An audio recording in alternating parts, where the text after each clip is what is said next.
I guess, you know, the only thing I can say is the app crashed and I had to make a second video. It didn't let me resume, which was weird. So anyways, that other live is maybe still going on. Who knows? I'm going to go ahead and reiterate what just happened in the previous video in case you didn't make it to that one. So to reiterate what's going on in the previous video is we have someone here in this It's Complicated journey where they wanted to end this relationship. They have been back and forth with their emotions though. Their desire is to fix things, but their feelings are just a mess. And their thoughts in their head, you know, hanged man, they just think that it's too much. There's too much water under the bridge. You know, they're crying over spilled milk. It's just been a really big problem.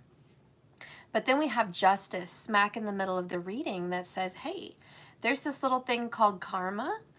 Yeah, and what goes around comes around, and you can't just walk away from spilled milk. You're going to have to clean up the mess, you know? You're going to have to address the wrongs that were done and right them. You know, this is a time of doing the righteous thing. And then we have this person that's like, okay, I do want to do the right thing. I'm sure of it. I want to be righteous. I want to do the right thing. I mean, they are fiery and passionate. This person is ready with that King of Wands, just fire crown, like I know what to do. I do have the energy and the drive to go ahead and make this situation right. You know, so we have this person that's ready to do the right thing. And part of doing the right thing is pouring out emotions. So we've got bottles up, we've got the bottled up emotions in reverse, and it's this person finally able to toss out those emotions and share. Share how they feel, share what's been going on inside of them and the storms that live inside of them. And then we have the Knight of Cups, which is an offer of love. It's a gift, but it's also a profession. It's a profession of love, and it's like, you know, I want to tell you how I feel. So there is going to be an action about feelings coming up in the near future. The two fixed signs that popped up in this reading so far were Leo and Scorpio. All right, those are the ones that really popped up. I do have the additional Libra, Major Arcana, and Pisces, Major Arcana. So right now it's Pisces, Libra, Scorpio, Leo. That's kind of who popped up in this reading. See if that resonates with you guys on some level. Don't forget to check your moon and your rising ascendant sign, as well as even a Jupiter for women out there, or your Venus for love and relationships. Okay. So anyways, all right, so this is where we're at. That's kind of where the video popped out and ended in the previous. Let's see what's going on with this love connection that's so complicated. Remember, we also got my energy creates my reality. Whatever I focus on is what I will manifest. And that's kind of a lesson from this King of Wands, because he really knows how to manifest anything. And he knows that whatever he chooses to be thinking about consistently, that's what he's going to get more of. So yeah, now crying over spilled cups is even worse of an idea than it was previously. Let's see if I can't scoot this all up for you. Give us some more room in the screen.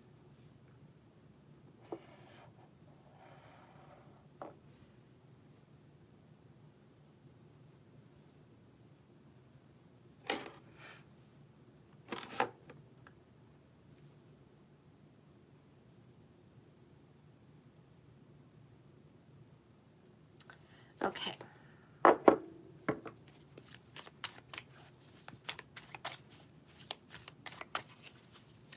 Spirit, can you please clarify the World card in this complicated relationship? Please clarify the World card. So the World card, Hermit mode, this is solitude. And it's like, I'm done, and I just want to be by myself. Okay, so we have somebody that is done and just wants to be single for a little while. The Five of Wands is clarified by destruction. Tornadoes abound, honey. Major, major towers, complete destruction of unstable karmic foundations. Clarifying Five of Cups is third party. The big block, the big problem in the way of this relationship and why it's so complicated. Ooh, and 333 and 44 people in the room. Go figure. But someone said 333. There you go. Okay. All right. So clarifying Justice card is mirroring. And this is reflection.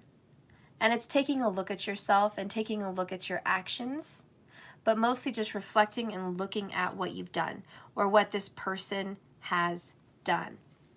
Clarifying the King of Wands. Spirit, please clarify the King of Wands. We have nostalgia. Thinking of the past, wishing it was the way it was, but thinking about someone in the past also perhaps. And please clarify the bottled up emotions. Please clarify what we're letting out of ourselves right now. We have regret. Sadness, remorse, guilt, you name it, just a lot of regrets. The King of Wands definitely is determined to talk and express emotionally all the fuck ups that he has done in the past, okay? And this is taking responsibility for it. This is like going to court and saying, I'm here. I should just plead guilty because this is what I've done. You know, that's kind of that energy. And clarifying the Knight of Cups, ironically, which doesn't really make sense to me, is abandoned. The Knight of Cups is abandoned. It's, I'm sorry I abandoned you, or I'm sorry I need to abandon you. Once I get further in the reading, I'll be able to kind of clarify a little bit more of where these cards sit. Okay? But look at that. This is, I need to express to you so much. I need to come in and talk and cry and express this abandonment, this left out in the cold.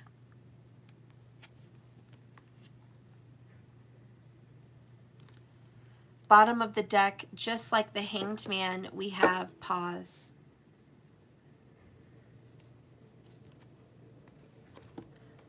A lot of reflection here today in this reading, guys. A lot of reflection.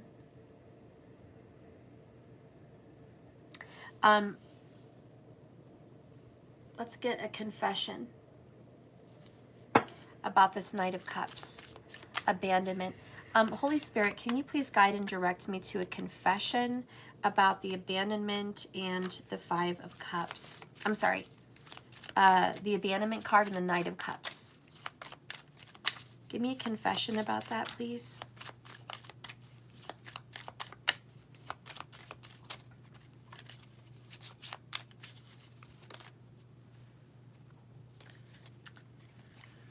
We have angry and resentful. Hard feelings, not over this. I need more time. Yeah. Someone is like, you really hurt me. You really, really, really hurt me. I still have some anger I've got to deal with about being abandoned or rejected or cheated on by this third party. I still have some emotions about that. Everything is not okay. It's not fixed. And this person's like, I know, I'm coming in to tell you I'm aware it's not fixed. And I understand you're angry and you're resentful, but what the fuck are we going to do about this? I wish things could have been different, but they're not. Why are we still going to fight about this? Bottom of the deck is feeling the pain now. I regret everything. Karma came hard. Wow, okay, so let's talk about who I'm picking up on. Because I want to be clear. There's three parties here, but I want to be clear who the reading is picking up on. because it is a particular person in the three-party situation. And the person that I have has that strong Leo, Scorpio, Libra energy. That's the person I'm picking up on. Also, this person is angry about the destruction of their lives that caused an ending and a singleness, probably a divorce or a separation, because of a third party. A third party of which they know they called in. They brought that third party in. It wasn't just handed to them. So I am picking up on someone that brought in a third party and is still very angry and remorseful and regretful about bringing that third party in. As you can see, 5 of Cups is clarified by the third party. This person feels really, really bad and also angry and resentful towards someone in the third party or even towards themselves. But these are some emotions that need to come out, and it's something that was stuck inside this person from the past. We have nostalgia. Thank you so much for the $2.99. Magana, thank you. Oh, Magana, thank you so much. You guys, you're just so awesome. Hawaii in the house, and look at that beautiful blue. Reminds me of your beautiful blue ocean. Okay. So anyways, are you guys cool with me right now? Like, do you see who I'm picking up on out of the third party? That's who this particular reading is about. I'll see if in a minute I can tap into other people's energies. But for now, I'm just going to really pick up on this guy. Okay? I really think it's a guy, but you guys are open to flip that and interpret that however you like. Anyways, okay. So this person's still angry, still resentful, and he's got this vendetta, and he's proud, and he's got a lot of pride. And he, at the heart of him, wants to do the right thing, but he's not really sure what that right thing is because he still has a lot of unresolved emotions and unresolved anger and resentment about this. Let's get this person some advice. Spirit, can you give this King of Wands some advice, please, about a relationship that he says is fucking over, but his heart still wants the relationship, but he feels there's too much problems to even consider attempting to make this work. Yet he decides to continue to fill towers and karma and pain. He lives in the energy of regret, of abandonment. He feels really bad about this. So what is some advice you can give him?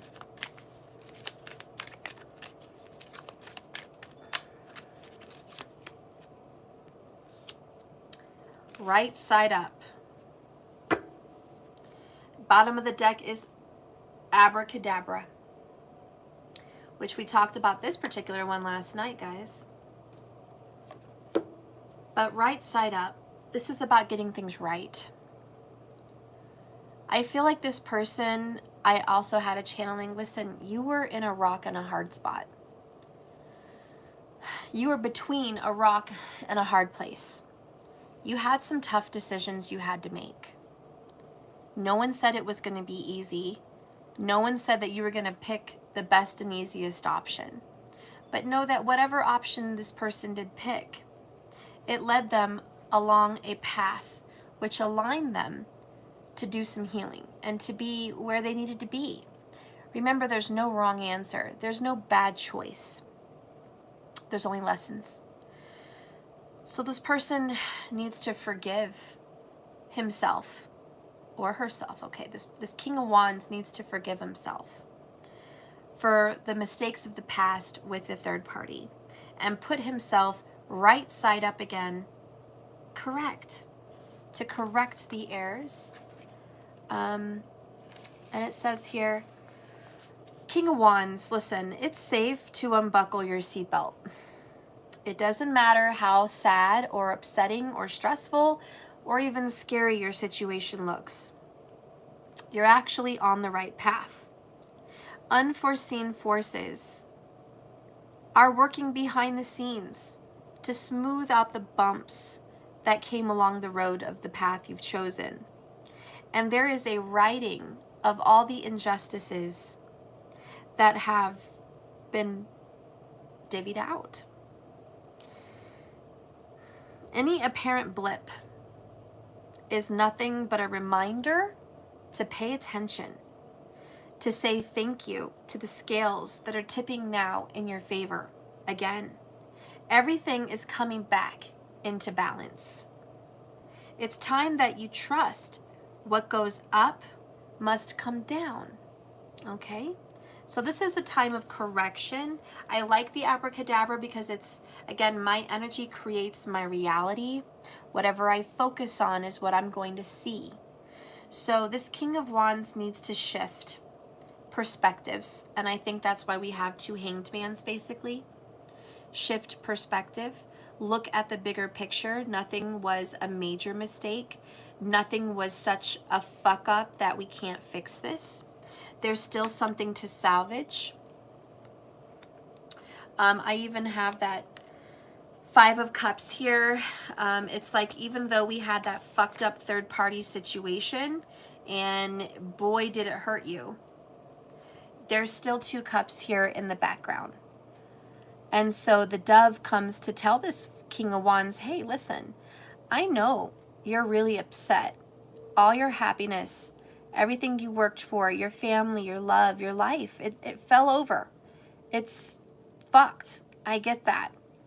And you're never going to have those cups full with what they had in them again. But I'm coming to give you a message from Spirit. The two doves are. They're like, look, there is two cups behind you. All you have to do is take a look and know that there is still something worth salvaging here. There is still love. You can fix this. You can balance this out. You can make a bad situation into something good.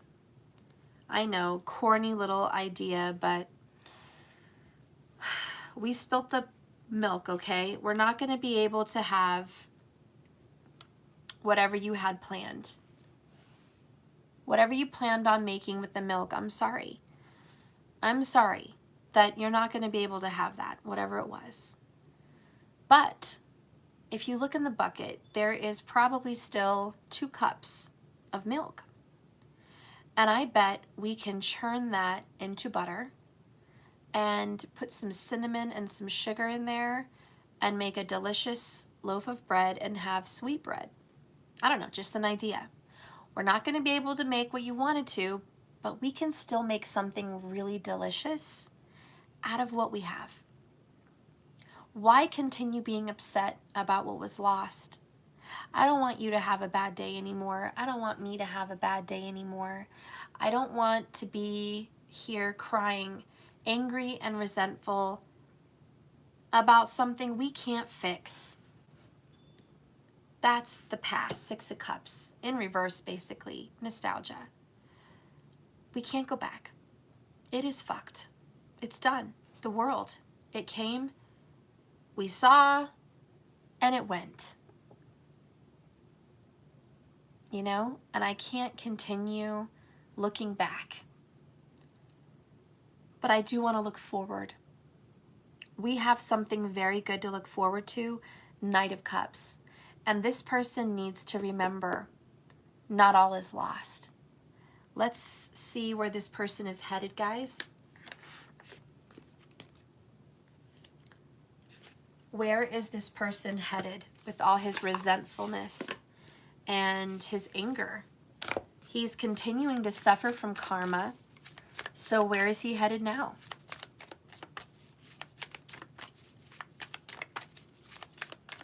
Show me the King of Wands in the near future with balancing things out with justice.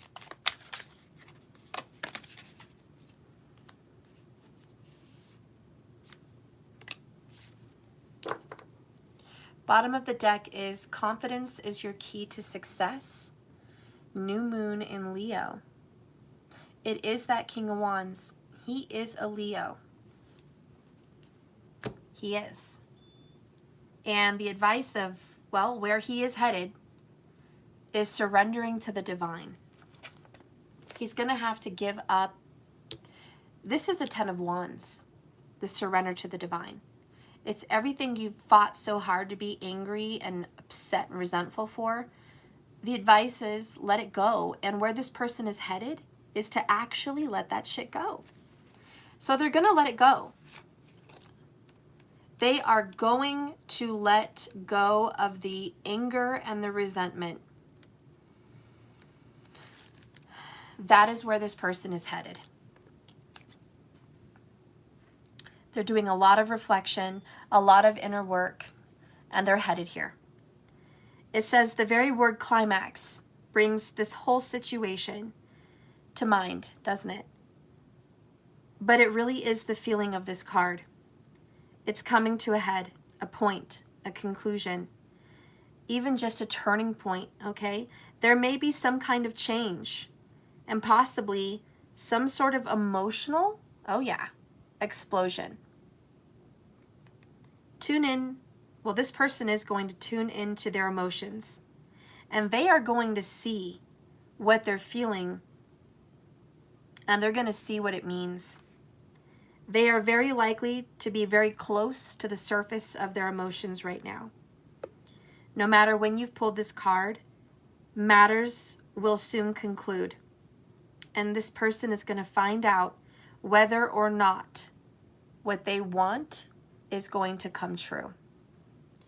The odds are in the highest good's favor. This is a positive card, but this person will need to work harder than usual to keep cool as events start to unfold. Your King of Wands is getting the answers that he needs. And there is a wish that he has made deep in his heart that is about to come true. But this is a make it or break it time. There is a sense of madness in the air. So this King of Wands needs to deeply breathe in and hang on. It's time for this King of Wands to let go of the past and move on. Answers are being given to the questions during this moon. And pulling this card at any time suggests answers will be coming for this King of Wands very soon. And the page number is 33. We've seen 33 a few times in this reading so far. So, you know, the person that has caused the third party feels like shit about it and has so many regrets and is just not okay. Not okay with what happened. And part of them wants to go forward in love, and the other part wants to stay pissed and angry at themselves about the past. So believe me, they're in this turmoil, okay? That's what's happening. But they are going to surrender it, is what's in the cards. Now, bottom of the deck is the new moon in Leo. That fixed energy again. And the overall underall energy is this for them. This card talks about a new start to a cycle. It's a time of looking better, feeling good about life, being in the spotlight, getting someone's attention. This card says love is coming, attention is coming. However, this may not happen all by itself. This King of Wands is going to have to be willing to do their part, or the person that is connected with the King of Wands is going to have to do their part. Someone has to think of themselves as king and queen of the jungle and carry themselves accordingly. This card is a great omen that they're about to start a creative project. And it's good news. And it's a new start for someone and their children. So, if If you have children, there's a new start. This King of Wands has kids. There's a new start for him and his kids. The additional meaning of this card is it's time to show the world what you've got. It's time for this King of Wands to show that he is the light. He's got to have some pride in himself. He can't keep feeling like shit, being angry and resentful towards himself or others. Also, this sexy King of Wands has turned someone's head. Yes, he's very sexy in someone's eyes. Leo is the sign of the big, brave-hearted lion, of pride and showmanship, and of flirting. The energy around the new moon in Leo, it's hot and it's generous, and if this person has been kind of a wallflower, this card comes as a reminder that he needs to remember how sexy he really is. Aww. I love it. You guys are cute. Look, this person, you know, to be honest, look, I told you who he is. And he could be a she, but after some careful reflection, yeah, I think this person is definitely going to go forward in love and express love and emotions to you. I think this person is going to apologize about some abandonment, abandoning their love, and maybe abandoning children for some of these people. But there's going to be an apology here, maybe both. This person is going to come to conclusions about the past. And it's done, it's gone, and there's no use crying over spilled milk anymore.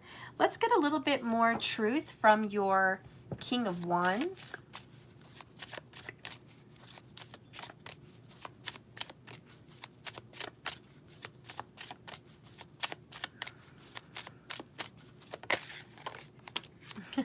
Okay, we got a couple of them.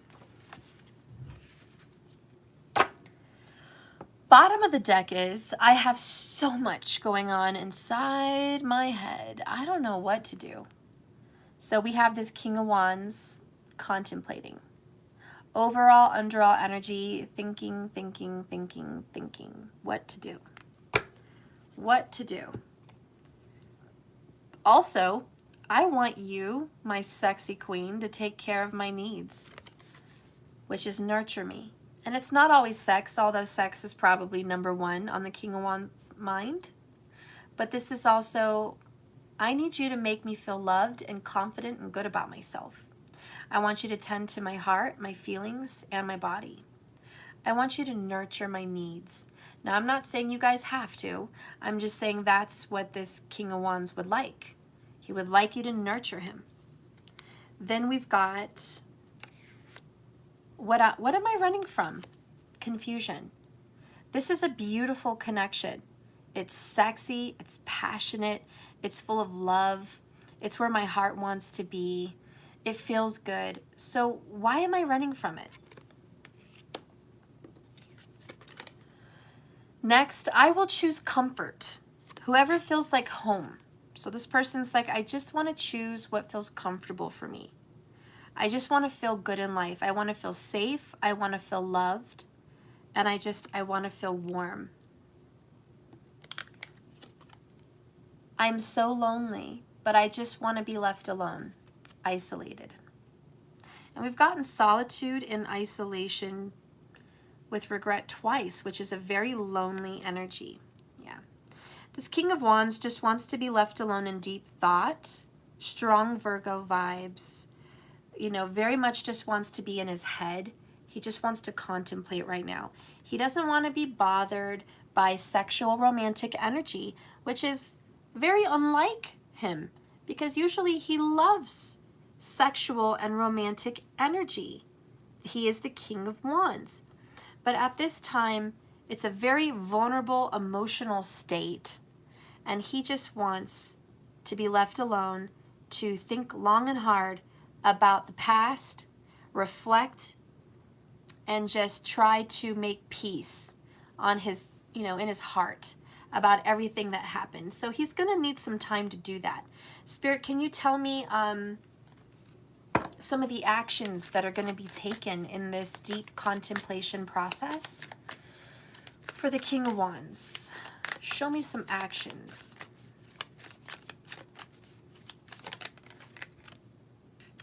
Yin and yang in reverse. I love it. And this is about needing balance. He's going to work on creating balance. Very Libran. This person might have some Libran, okay? Creating balance. Number 22.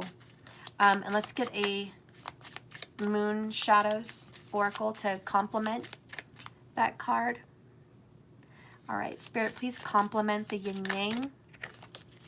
Okay, we've got two. We've got a couple of. Okay, we're gonna take them. Just gonna take all of them. Fuck it. I'll leave that one over there because I think it wants to be by the Knight of Cups. So I'll figure out that message. But the yin and yang complement is artificial heart, number 12. Yeah, this person's got to balance out what's really going on in their heart.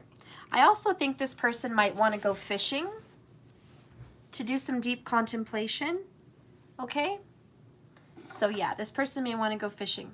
The other one that comes up is parasite. This person wants to get rid of the parasite. You know, whenever you have something sucking on you, stuck to you, hanging over your head, a dark cloud, be it your own thoughts, be it a person, whatever this thing is, you want to get rid of it. So this person wants to balance out whatever's been draining him and sucking the life out of him. Then we've got alone in the world. Yeah, this person needs to just be alone again and just figure out who he really wants to be with. He'd rather be alone than be in a toxic relationship. We have another number 22, I won't cry for you. This is a make it or break it card. You know, whoever the King of Wands decides to cut out, whoever they think is the parasite, they're not going to shed a tear. King of Wands does not shed tears for anyone that doesn't deserve it. And if he deems someone not worthy of those emotions, gone. Yeah, he's willing to make a sacrifice. He's going to sacrifice the parasite. And that's what has to bring balance to his world. So we have this King of Wands that's like, if I have to sacrifice my job because it's toxic, so be it. With a toxic karmic that I use for sex, so be it. I will sacrifice that bitch. You know, basically this person is like, I'm just ready to sacrifice whatever the fuck needs to go, in essence. And let's read the yin and yang in reverse.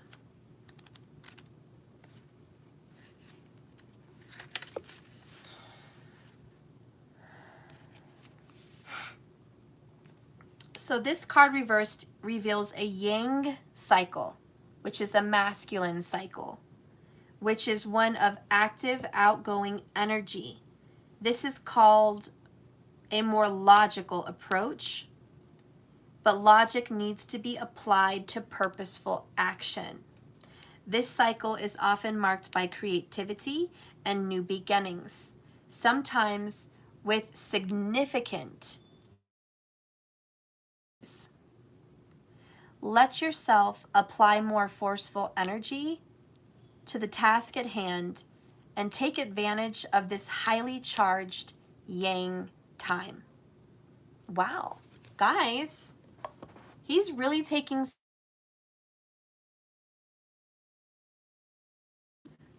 All right, he's really taking action towards cutting out the parasite. Cutting out what does not need to be a part of his life anymore for whatever reason.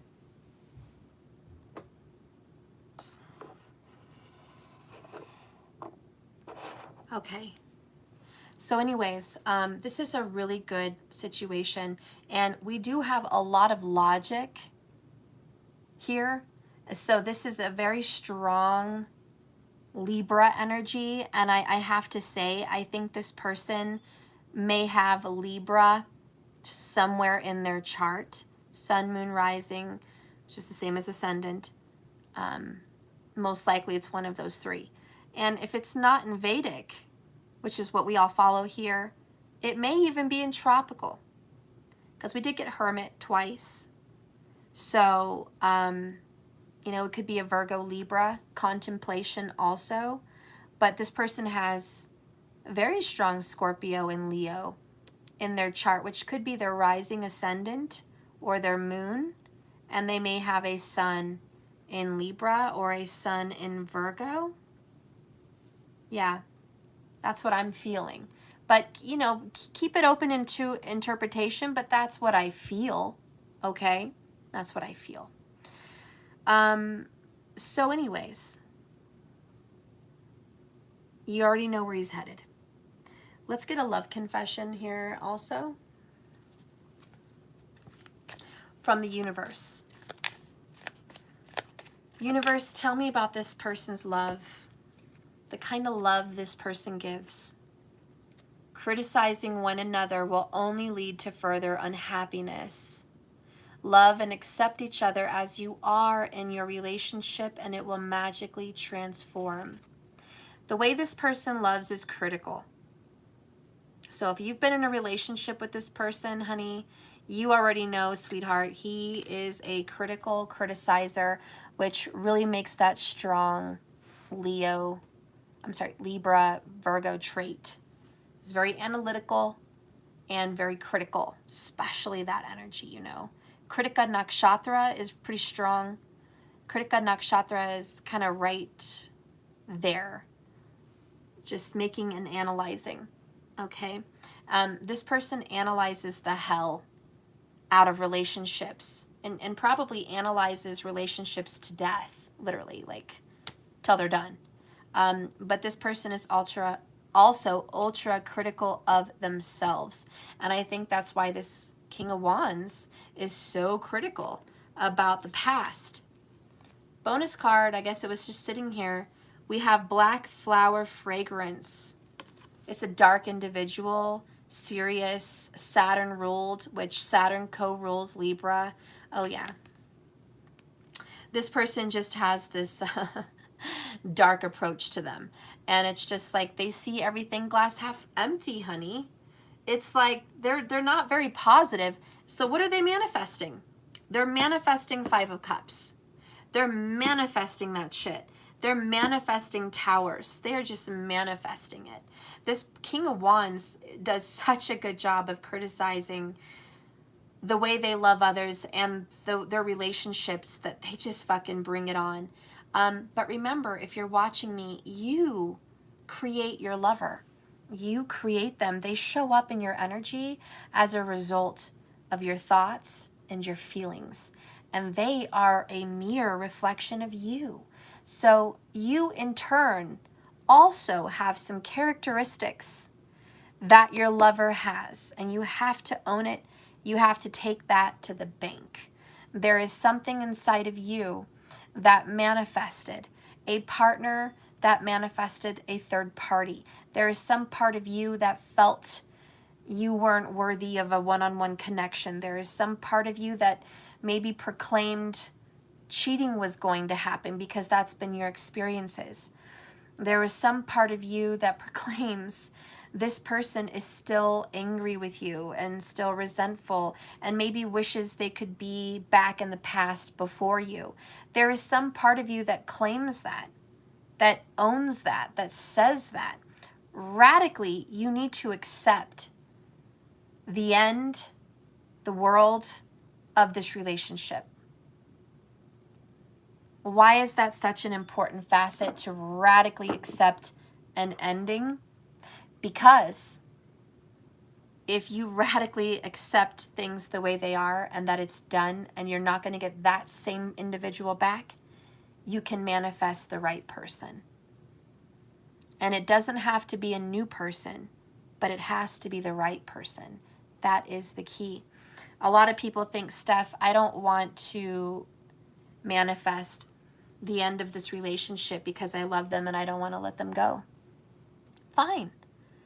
I'm not going to dictate your vision of what you want for your life. But if you want to still work it out with that person, you need to accept that the person you were with is gone.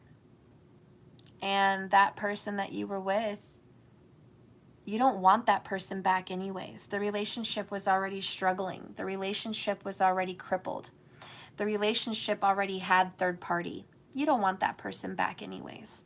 There was too many fights. There was mistrust. There was back and forth. There was dishonesty. There was a lot of drama. You don't want that back. But you do want to manifest this person is healed and happy and in love with you. you do want to manifest the love of your life. So you have to say things like, I radically accept the end of my previous relationship. I no longer wish to call that back into my life. I no longer wish to call back in third parties. I no longer am calling in third parties. I no longer am calling in injustice. I am calling in the love of my life, healed, happy, and in love with me. And say their name, full name, if you know who it is. If it's someone you don't know, just leave it there. But you're going to say, I am calling in the love of my life. That's who's going to be in my life. And you have to write it down and speak it and say, this person will be in my life this year. I will meet this person this year, or this person will be back in my life this year, but this is the year of my life that I will be healed and happy and in love, if that's what you want. But remember, your energy creates your reality. So many of you come in and you say, I'm done, I'm happy single, fuck love. You are jaded. You are jaded and you are a cynic of love. Yet, you want love. That is a contradiction. It's a conundrum. It's impossible. You cannot be a cynic of love or a critic of love and receive love. You are rejecting it point blank, and it will not come to you. You cannot be someone who is scared of dogs and you hate dogs and the dog come to you. They already get the energy that you don't like them. The same with cats.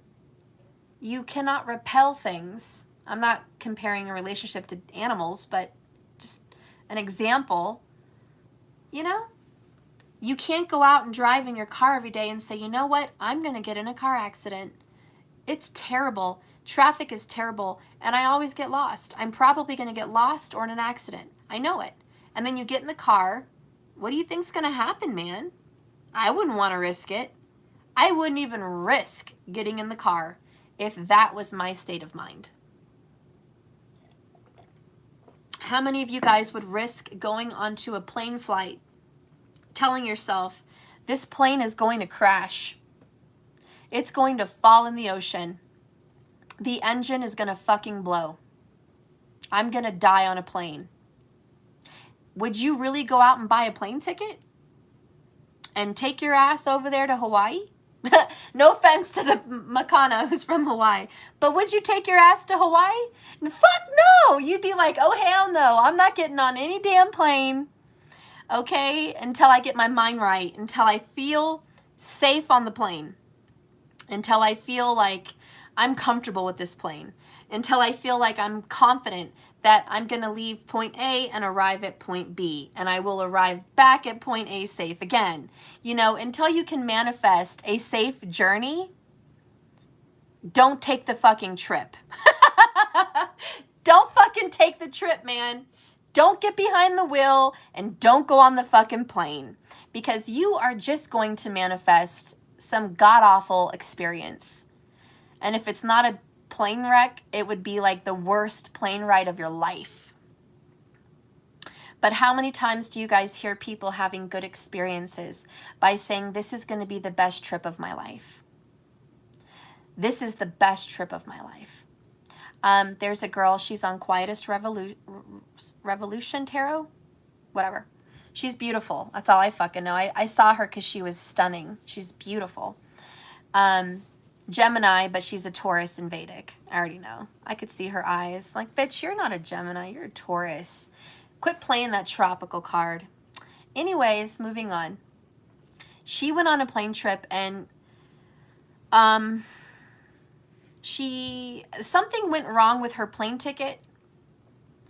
I think she got a coach ticket or something, or like something went wrong.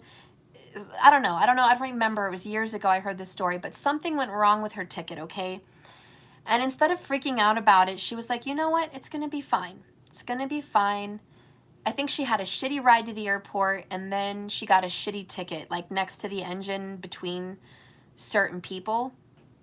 And she was like, they made a mistake on my ticket. I was going to have a shit fit. It was a really long flight, like across to another country. But she's like, you know what? I'm going to see my son. It's going to be a good trip. I miss my son, and I'm going to focus on seeing my son. And that I'm happy I have a trip, and I'm going to get to him right now, and I'm going to go see him. I'm going to be happy about that. Fuck the shitty, seat. And she's like, I'm just going to be positive. And she was thinking, I'm probably going to sit next to somebody that, has a dog or has some other issue. And sure enough, that happened. But she's like, you know what? I'm going to make friends with the dog. I'm going to be happy. I'm going to make the most of it. And you know what?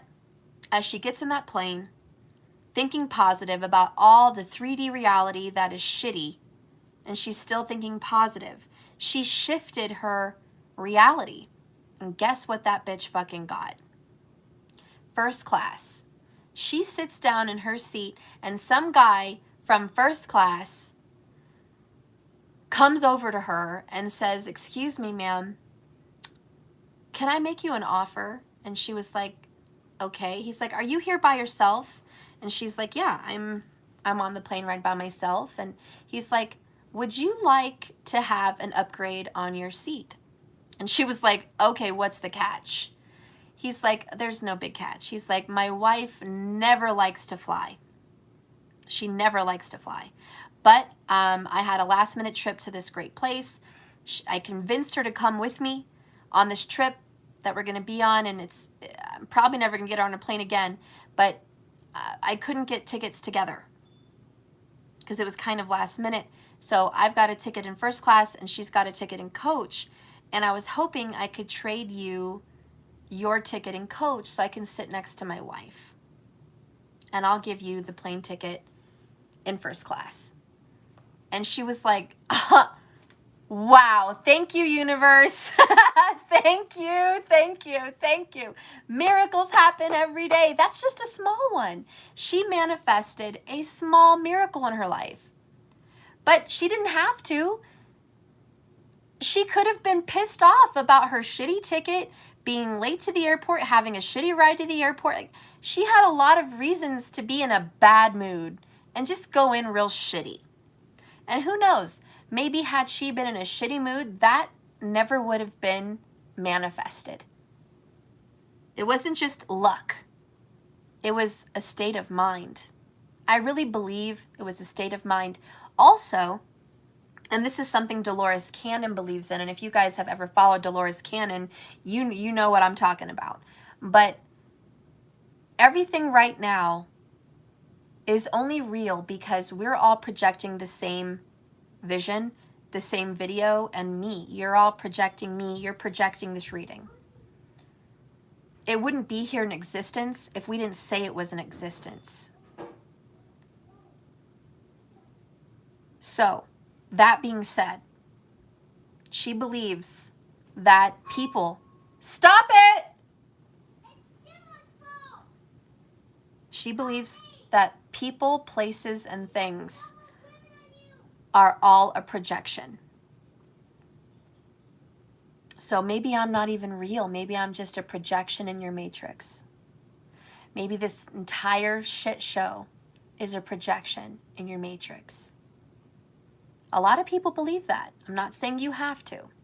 But if that is a possibility, that you are projecting your reality, is it not true that your person is a projection of your reality?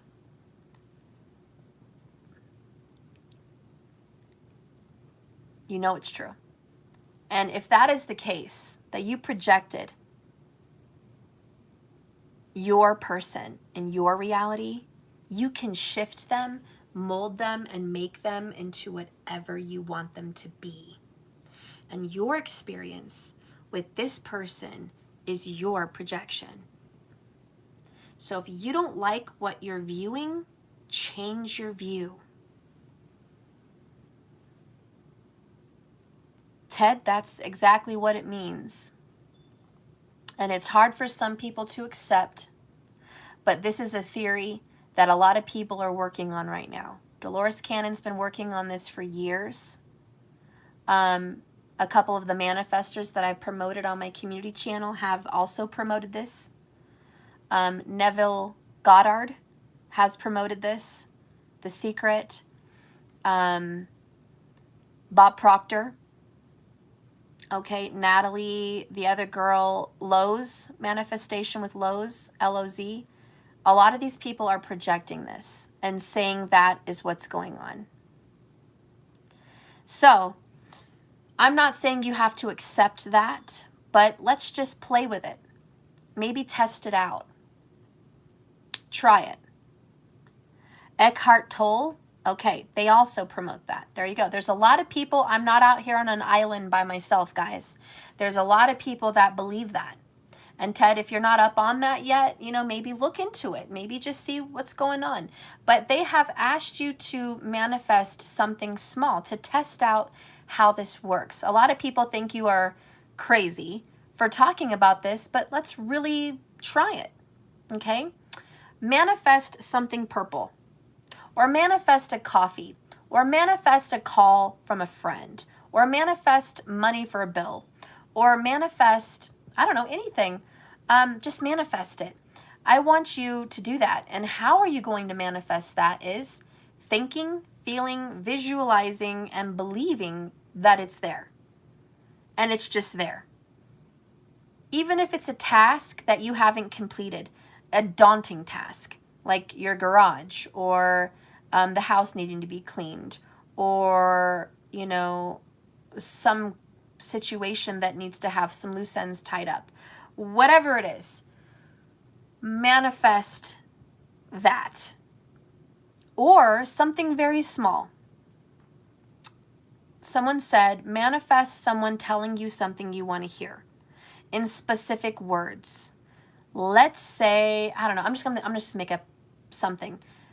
Manifest a phone call from your person and they say, I don't know what's been going on with me lately, but I miss you. Manifest that. If you can think it, feel it, believe it, you can manifest that. If you feel like that you're not ready for that, you haven't even been in communication, there's no way you could get that call right now, then it's not going to happen. But try to get close to your goal. Do something that you can manifest. Manifest something purple, be it a purple candle, a purple ball, a purple shirt, purple anything, and watch. Watch purple start coming into your life, or blue. Okay, start with something small. But if you can go a step bigger and a step bigger and a step bigger, boom, there you go. You can do so much more. I know it's just like the movie with, you know, Doctor Strange. But you start out small and then you can do the big magic, you know? But you have to believe that it's possible. So maybe the first baby step you need to take is believing it's possible to manifest something, anything. And then you can take steps to get to the big stuff, where you get to actually manifest your relationship and how it comes into your life. Those people are master manifestors. If you're not on a master level, you don't have to worry about it. Maybe you're at an apprentice level. So learn from the masters. Watch videos, take notes, write it down, create vision boards, speak it, think it, believe it. Do yoga, do manifestation practices, do mantras. Put yourself in good energy. Focus on feng shui. Anything to get you into the mood of manifestation. Confidence building courses, classes, coaching. Get in the mood. Music, everything. Get in the mood, my friends. That's what the King of Wands knows how to do. And so anyways, back to the reading, back to here. As you radically accept the World card and the Destruction Tower and the Five of Cups about the third-party relationship that has came, risen, and died, we can move on. That situation is dead and gone. The problem is somebody here has been trying to resuscitate a relationship. Is that you? Is that him? Is that a third party? I don't know. Maybe it's all of you. But someone has been trying to CPR, resuscitate, and bring back to life, this third-party relationship. And that's what they're finding struggles with. We can't recreate what's dead and gone. We are not Frankenstein, okay? We can have new life, but we're not going to try to recreate the old one. And sometimes we have to have that paradigm shift. I don't want to recreate the old relationship. I want a new one with this person possibly, but in a new way. And then you have to understand everyone changes. You change, he changes, or she. And therefore you have to accept the new version of them. Who is the new version? Example, I'll be quick and brief. My kids, they are not the 7 and 8-year-old that I had a few years ago. They're just not. As much as I want them to be my 7 and 8-year-old that I remember, sweet and loving and cuddly and affectionate and bubbly and having fun at the zoo and just sleeping with mama and watching Disney movies. And as much as my heart wants that, if I did not accept my kids for who they are today, I wouldn't have them right in my life. Today, they are different. Today, they're not into Disney, they're into TikTok and YouTube. They're into shows like Cobra Kai and Heartland and teenager shows that I don't even know in the moment. Cool shows, Doctor Strange, Spider-Verse, WandaVision, you know, that shit. Today, they cuss every now and then, and I catch them up. Today, they wear makeup and do their hair in crazy ways, not the way I would do their hair. My daughter's got some red, purple going on. My son's got some blue, black going on. They wear some freaking clothes I wouldn't want them to wear. They've done things to themselves I wouldn't want them to do. They have said things I don't want them to say. They have relationships with people I don't want them to have relationships with. And they have seen things I wish they had not seen.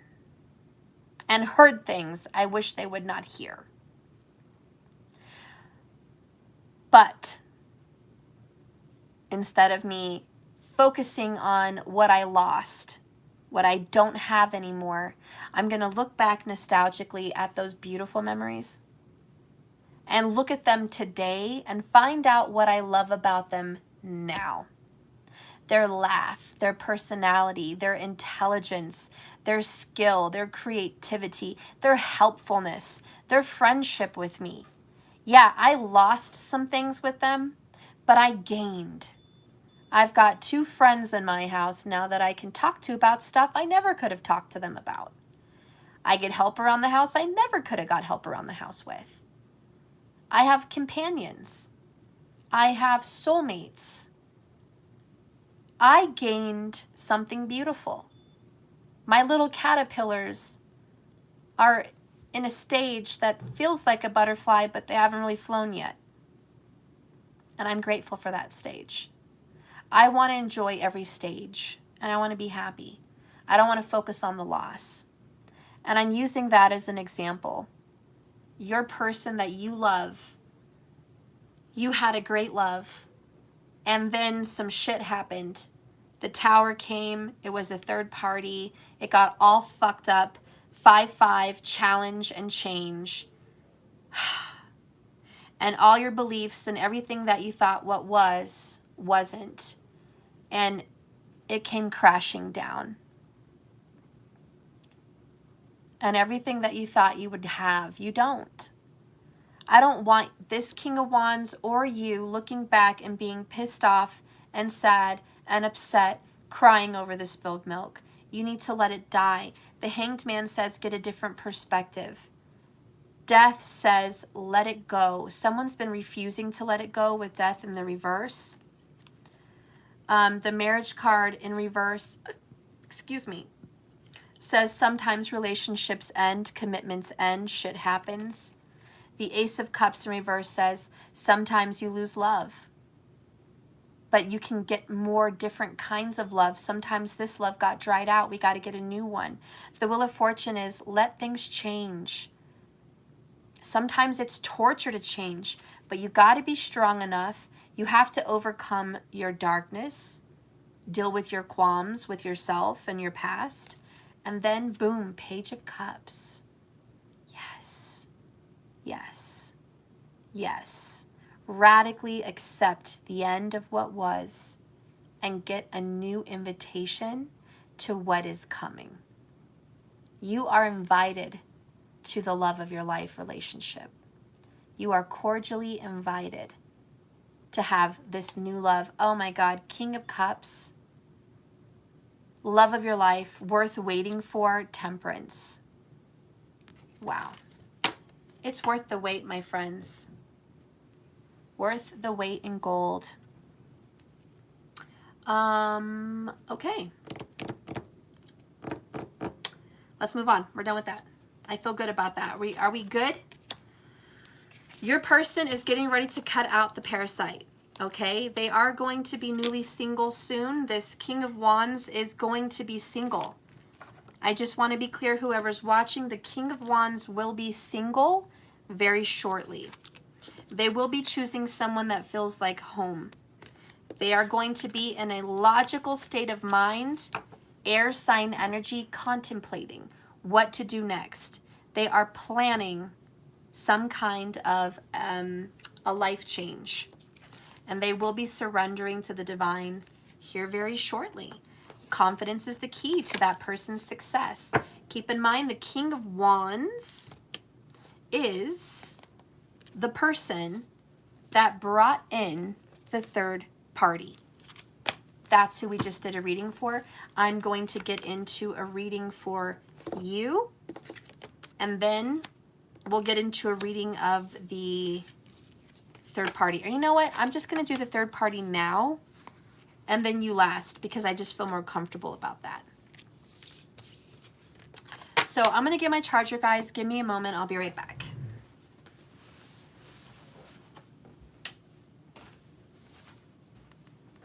Hey, Chico. Are you being good or making messes? I'm not making messes. You promise? Yes. Okay. I just made a couple new friends. How? I was outside in the backyard, and I saw kids, so I made more friends. Okay. And you just left. Bye-bye, gone. Wow. Okay. You are what the kids.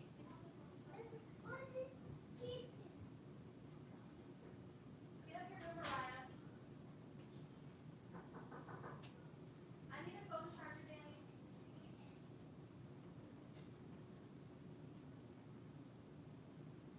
I'm doing my reading. I've got the extension cord in my thing, but I don't have the white cord. Please come bring it to my office.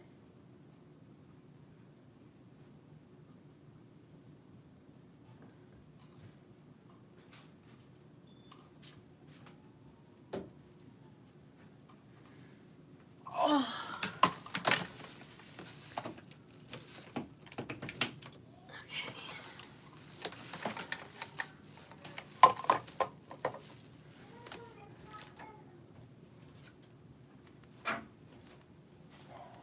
Okay, friends, hopefully I wasn't too long. I'll try to keep it short. I'll get my timer. Thank you. Just so you know, we do have to give this back to Mariah. Oh, I just need the white cord. The white cord's not going to work for that. Oh, okay. You're right. Sorry. It's fine. Here, put that up here. Yeah? I'm almost done, okay? Thank you. Yeah. See ya. Love you. Can you put the cool at, On heat. no, at 71? 71. It's a little cold in here. It's already at 71. Well, put it at 72 then. Okay.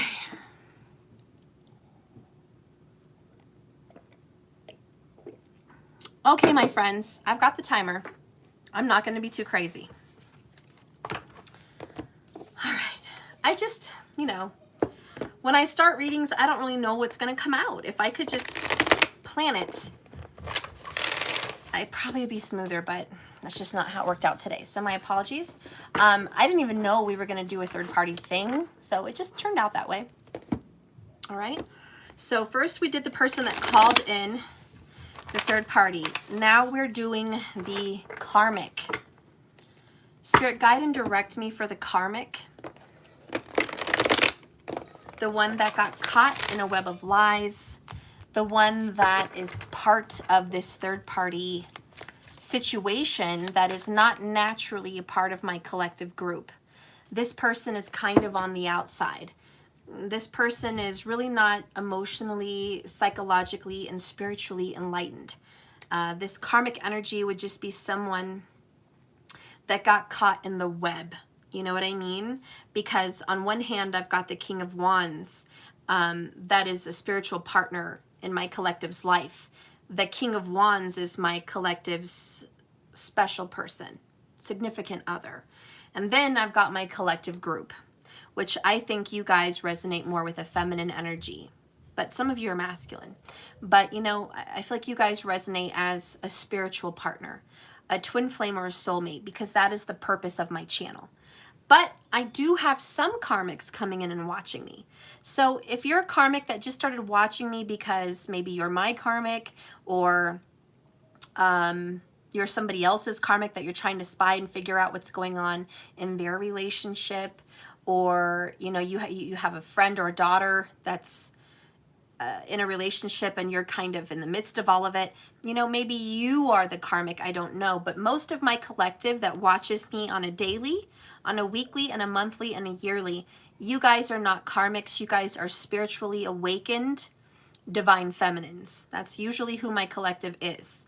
But I do have a few other ones that are just tuning in for whatever reason. If you're just tuning in for whatever reason, and you're not my collective's significant other, then you may follow along with this reading, okay? But this is going to be the karmic, the person that got caught in a web of lies with the King of Wands. Who wants to pop out? Nine of Swords, King of Wands. Yeah, you definitely got caught in a web of lies.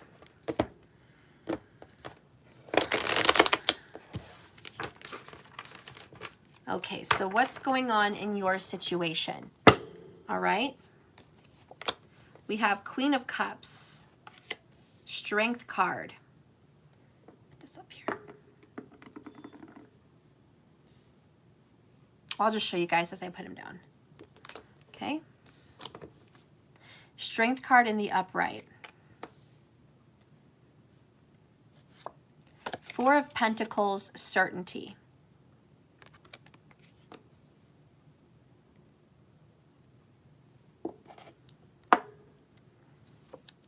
King of Swords in reverse.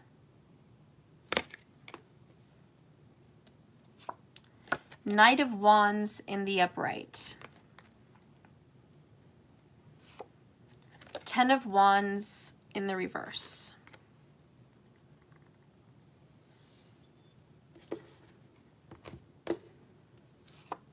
Six of Wands, honor. Bottom of the deck. Well, we have Hermit. It wanted to pop out. I don't know where to put it. I'm going to put it right over here. But bottom of the deck is Nine of Swords in reverse, which is you got some answers and some clarity that you didn't really want to get. You're resting a little bit better at night because now you're not living in the web of lies.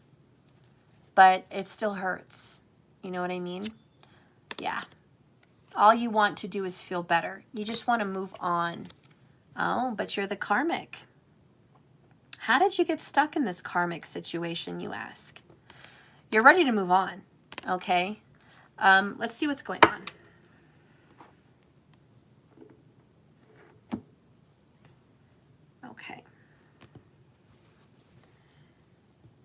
There's definitely a Cancer and a Leo involved. Cancer, Leo, Libra, Virgo. And maybe a Sag, but not huge. But Cancer, Leo, Libra, Virgo involved. Okay?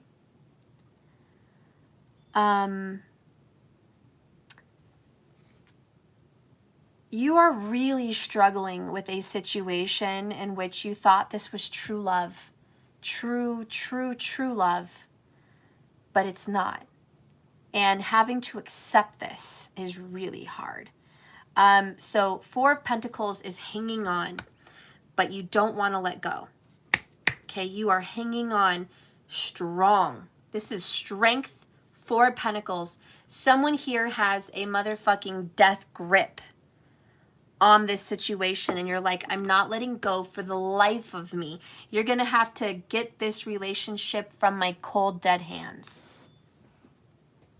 So we have somebody that stubbornly wants to hang on to a partner, just like this image, by controlling them, watching them, manipulating them. Mostly it's control. Leo vibes. And Four of Pentacles, scarcity mindset, fear of losing this person, scared to lose this person. Steph, I'm terrified. I'm scared. I don't want to lose this person, Steph. If I lose this person, I'm going to lose my stability. I'm going to lose my mind. If I lose this person, I lose it all. I lose financial security. I lose security for my family. I lose certainty and security for myself. Who am I without this person? You know, am I ever going to find anyone else? Is there time to find anyone else? Time is running out. Time is ticking. I'm getting older. Ooh, there's a dead bug on my fucking... There's a dead bug on my desk. That's a sign. Dead bug. You know, this is dead, honey. This relationship is dead. Dead, dead. Squished, squashed. But yet you're hanging on to this shit. Now that you've accepted here that you are hanging on to a loveless relationship, let's go see what else is going on. You could be dealing with a King of Swords or a Knight of Wands, one or the other. Libra, Sag energy, okay? Karmic, you are dealing with someone that lies to you, lies to your face, flat out. You have a player and a cheater on your hands that does not love you. Okay? This person comes in and out, playing the field. This person puts his wand in other places. This person will lie to you about where that wand goes. This person does a lot of lying also about where they're at and when they're there in their car. So if they go to work, they're calling people to come meet them at their work to have sexual pleasure. So that way it doesn't look sus. If they're saying they're going to go visit a friend or a family member or go drop something off, they're getting pleasure wherever they're at. This person, every time they're on the go, there's some kind of sexual energy going on. And if it's not physical sexual pleasure, this is talking on the phone to someone sexually, reaching out to an ex sexually or a new person. This is even porn on the phone, and they have their Safari or their Google search on private, where you cannot track the web pages and browsers that they go to. This person probably has locked files in their phone. So they probably go to notes, they have saved notes, and the saved notes are on lock. And they save pictures, videos, images, conversations, all kinds of shit and evidence and notes. And you wouldn't know shit because this is a master liar. If you think you can out-manipulate the King of Swords, you're fucking crazy. There's no way you could out-manipulate the King of Swords. This is a very analytical, very smart, very, very diabolical planner. And if you are a karmic, you are with someone that is diabolical. They have absolutely bamboozled you. They have absolutely mind fucked you. They told you they wanted you and loved you and were into you, but they're really not. You could be with a narcissist. Could be. Could be. You could be heavily attached to a narcissist that you don't want to let go of. Keep in mind, this is a karmic reading. Do not tell me you watched my channel for 3 years or, 4 weeks and you're healing yourself and you're good to yourself and you're doing the work and you think this reading is about you. Please take the wand that has been firmly placed in your ass and remove it. This is not my collective's reading. This is a karmic reading. I want to be crystal. Check yourself before you wreck yourself. I don't care if this reading sounds alike your situation. It's not. Okay? The cat down the street could have an alike relationship as you as well. It doesn't mean it's theirs. Anyways, moving on. This person has mind fucked you and told you a bunch of shit to make you believe that this person was really into you, really wanted you. I'm talking make babies, make love, go down on you, fucking promise you the world, get matching tattoos, like, let's be the bestest BFF lovers ever, let's travel together, we are 2 peas in a pod, milli and vanilli, all that shit. This is a diabolical conniver. Oh shit, look who it is. Look who it is coming in reverse. The Emperor and the King of Wands. I saw them peeking out, all that fire. And this is that person I was reading earlier. The King of Wands with the Libra energy. Guess what? King of Swords is cardinal, air, Libra. Okay? Plus that fucking fire energy with this Knight of Passion. Knight of fucking Wands. The fire. This is an Emperor, an older male, perhaps. But it's an older masculine energy. And believe me, it's the one we were just reading about. And karmic, you are involved with this person, this King of Wands, who says they're going to be baby daddy, husband, emperor, divine. None of that. None of that. This person is none of that. You are being bamboozled. You are being fooled. You are being played a fool. You are a sucker. You are a sucker that fell into the widow's trap in the fucking net. All right? I'm not seeing a crab here. I'm seeing a fucking spider. But this is a spider of the water, a spider of emotions, an arachnid, 4 legs, it's an arachnid, okay? Whatever the fuck. I'm not, geologist, okay? Anyways, this fucking creature is the spider of the ocean, which is a weaver of webs of emotions because the ocean represents feelings.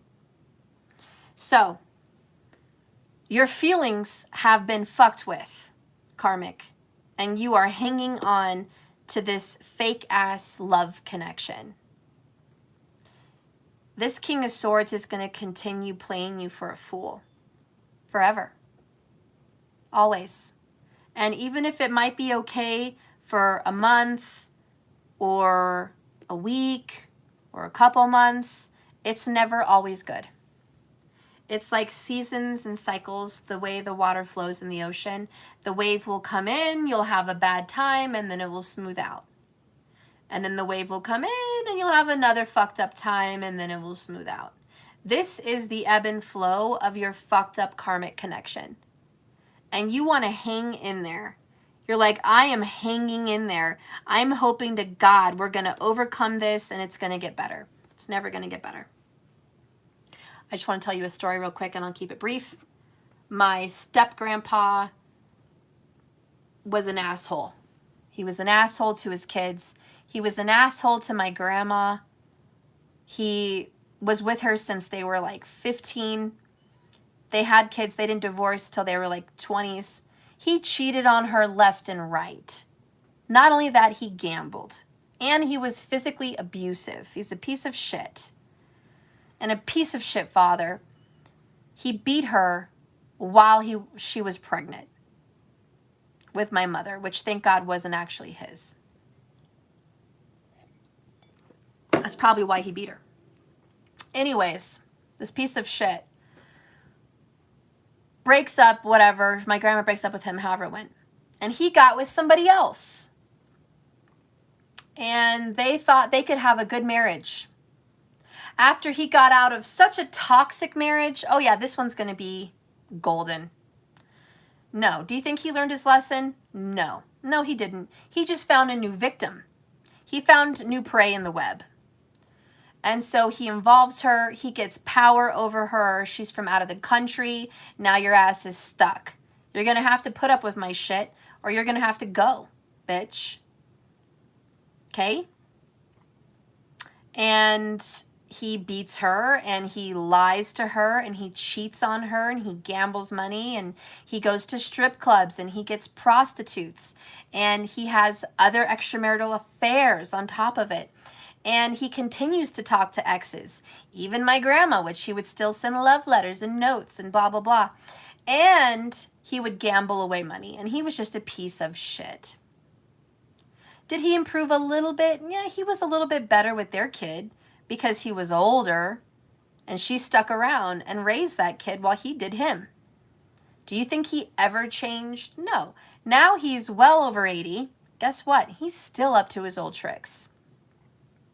Growing up, those kids found playboys. They found other marital affairs. He would get dropped off by other women. He never fucking changed. Now, I'm not saying, Karmic, your relationship is that bad. Because it's probably not that bad. Personally, that fucker is like the worst case of the worst I've ever known. He's one of the worst of the worst. My uncle is another worst of the worst. Cheater, liar, wife beater, asshole, son of a bitch, narcissist. But can they be decent people with certain people? Yeah, when they can get something out of it. Money. Hello, ding, ding, ding, ding, ding. Winner, winner, chicken dinner. If they can hit a jackpot and get something out of someone else, be it financial gain, property, cars, clothes, things, they will be a little bit more behaved than they were with the previous. Okay? So this King of Swords is diabolical. He will behave if, Karmic, you have the keys to the house. He'll behave because you have a little something ding, ding, ding over him. Will he behave if you have the title or deed to the house? Oh, yeah.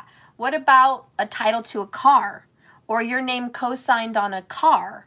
Oh, yeah, he's going to behave a little bit better. What if you guys share phone codes or phone accounts? Oh, yeah, he's going to be a little bit better. But this person is diabolical. This is the kind of person that would get every relationship on their phone line to say, look how much I love you. You see how I'm involving you? That's a diabolical planner because they know most men don't do that. He's smart, see? He has tactics. How can I make this Karmic feel special? Bitch, you weren't special. He did that to the previous one and the previous one and the previous one. Maybe he bought you a ring. He did that too. Maybe he got a tattoo for you. Oh, he did that too for somebody else. Okay? Whatever you have going on is not new. It's not reinvented. You can't reinvent the wheel. It's always going to be a will. You know what I'm saying? So Karmic, you're in a diabolical relationship with someone who is passionately, sexually cheating on you. And probably will continue to do so.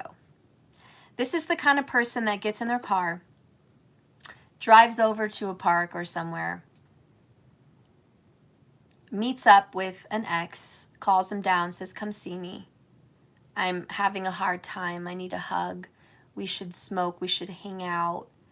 And then they show up and it's, let's get down and sexual. You know, that's this kind of person. And it may just be a 30 minutes, 45 minutes out of his time. But that's what he does. He meets up with people. And maybe, Karmic, you're driving by.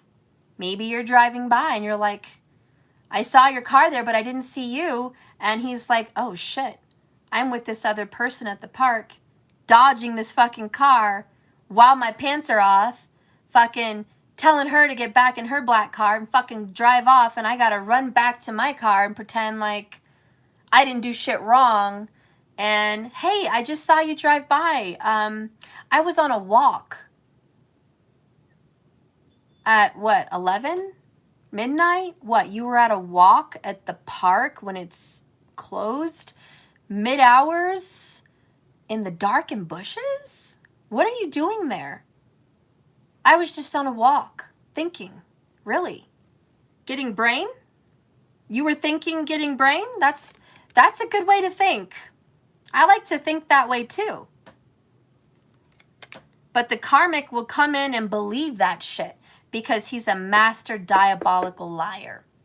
And he'll come in with the tears and running passionately, baby, honey bunny Pooh Bear, I love you, I love you, I love you, I love you, I love you so much. You know, I'm crazy about you. Why would you ever think I would do anything to hurt you? Why would you question that? What the fuck? That's that diabolical fucking bullshit. That's that bullshit right there. But this karmic would believe that shit. She would eat that shit up, or he. She would eat that shit up for fucking breakfast and believe it. Because she doesn't care. She just wants to hang on. I just want to hang on with my little pinchers to this diabolical situation. Why? Because she's insecure about herself. She's got issues going on inside of her or him that is, I don't want to be alone. I don't want to be abandoned. This is what I deserve. You know, they go through some kind of psychological warfare where they believe that's the kind of love they deserve. So anyways, this karmic, listen, you're dealing with a diabolical cheater, maniacal, just habitual liar, and you're never going to get the truth out of this person. He's always out there getting it elsewhere, okay, period. Whether it's at work, whether it's going to the park, whether it's getting cigarettes, or whether it's going on Marketplace on Facebook and picking up a beanbag for a friend, sex is happening. Sex is happening, and you can pretend and bury your head in the sand all you fucking want, but that's what's really going on, and that's what's been going on, it looks like, for about 4 years. So there's about 4 years of diabolical, just fucking, I almost feel like this relationship started out day one on false rebound love. It wasn't even real. It was just sex, distraction, and emotional trauma bonding or emotional fakeness. It's like, I don't want to be alone, so I'll just be with you. You know, Vampire Diaries. Damien was sucking the blood out of that blonde girl. He didn't love her. He didn't like her. He just fucked her, and he sucked her blood. He was getting off on her and using her body, literally. And he took her to a prom, and he took her to a dance, and he went to the movies, and he double dated her. But really, he loved the other girl, the brunette. And you think, how could he love the brunette while the whole time fucking this girl? Brunette was taken. I forgot her name. She was taken by his brother Stefan. And also, he wasn't quite sure he wanted to open up his heart to get crushed again like his past life with her doppelganger. So he was keeping quite the distance from her and ignoring his feelings and fighting it, all the while fucking the blonde girl and sucking her blood for a good while. A good while. Was he getting an emotional comfort from that girl? Oh, yeah. Did the sex feel good? Oh, I'm sure it did. I mean, your body does what your body does. Did you know your body can react with an orgasm to rape? It has nothing to do with your heart and your soul.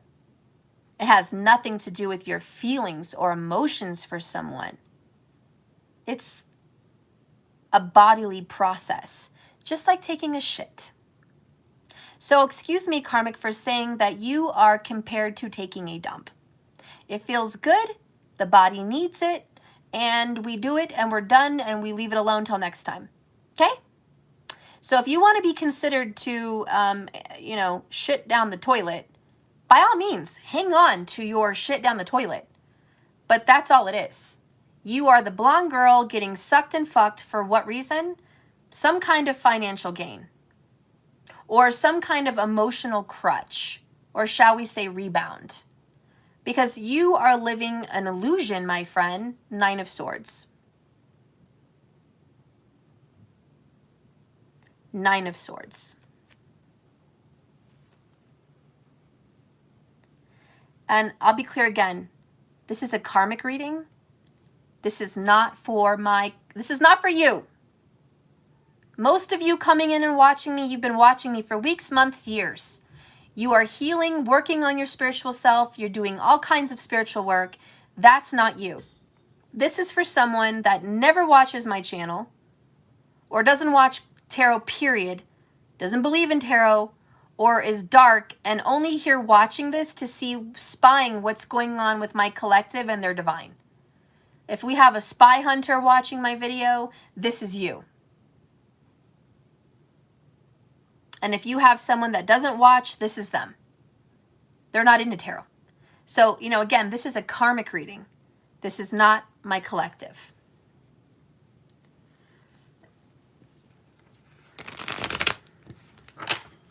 So after that, we have the Knight of Wands, then followed by the 10 of Wands in reverse. And this is the energy of letting it go.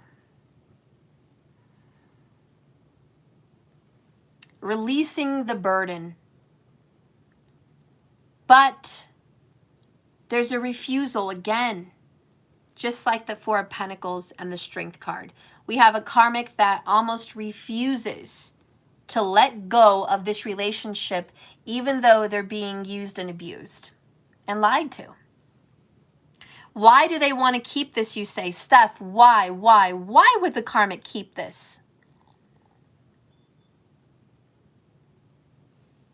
Honor, public affairs, public reputation.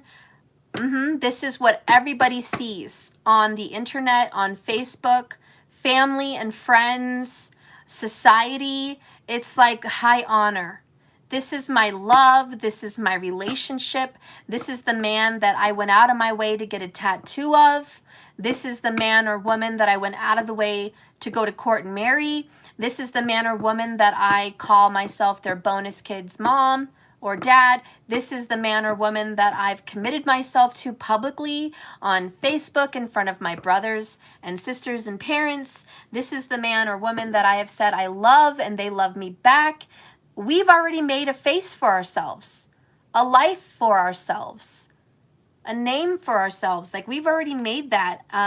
I've already dedicated myself into this relationship and I'm not willing to give that up. But Hermit, deep down inside themselves, Virgo vibes. There's a little light of truth. And they are being guided the fuck out of this relationship. Do you think this is going to last? You're sadly mistaken if you do. Spirit, the universe, and death is near and nigh this relationship. And they are being guided out by guides, angels, and just fate to get the fuck out of here. This is not normal. Something's wrong. This is Stepford Wives, honey. And not the happy version where everyone goes home. Ha ha ha, that was so fun. I love you. No. This is the evil version. This is the Nightmare on Elm Street version. This is fucking people, Stepford Wives, husbands, fucking fake to the bank. These people have aprons, nice houses, flashy cars, fucking kids, Hi, honey, I'm home. Would you like pot roast for dinner? Why, yes, dear. You know my favorite. Oh, come sit down. I think we should make dinner together, like a family. Kids, watch us. We're going to show you what a real family's like. Eat your broccoli. We're a happy family. No, this is psycho. Fucking psycho. I don't know what the fuck happened here. I can't live lies. Sagittarius can't. I can't even fathom how fake this situation is. You know? Do you think a camera's on you 24/7? Maybe they're part of a reality show. I don't fucking know. Maybe they're so psycho, which could be, they think they're part of the reality show. They think they're on camera. And again, this is the karmic energy. They're not happy. They're pretending to be happy. Sun in reverse. Leo is very prominent for the karmic. I'm just going to keep it real. Leo is prominent. We have Cancer, Leo, Libra, Virgo. Very prominent. We have a little Sag. Let's clarify. We have a very, very, very fake karmic situation. It is not what it seems to be, but this karmic is, whoa. Whoa. Okay, I don't even have words. Whoa. New direction. I'm going to leave it where it fell. I'm going to pull out the other cards. Queen of Cups is in reverse. I'm going to start clarifying that one. So we have Muse, which kind of looks like water. This is inspiration.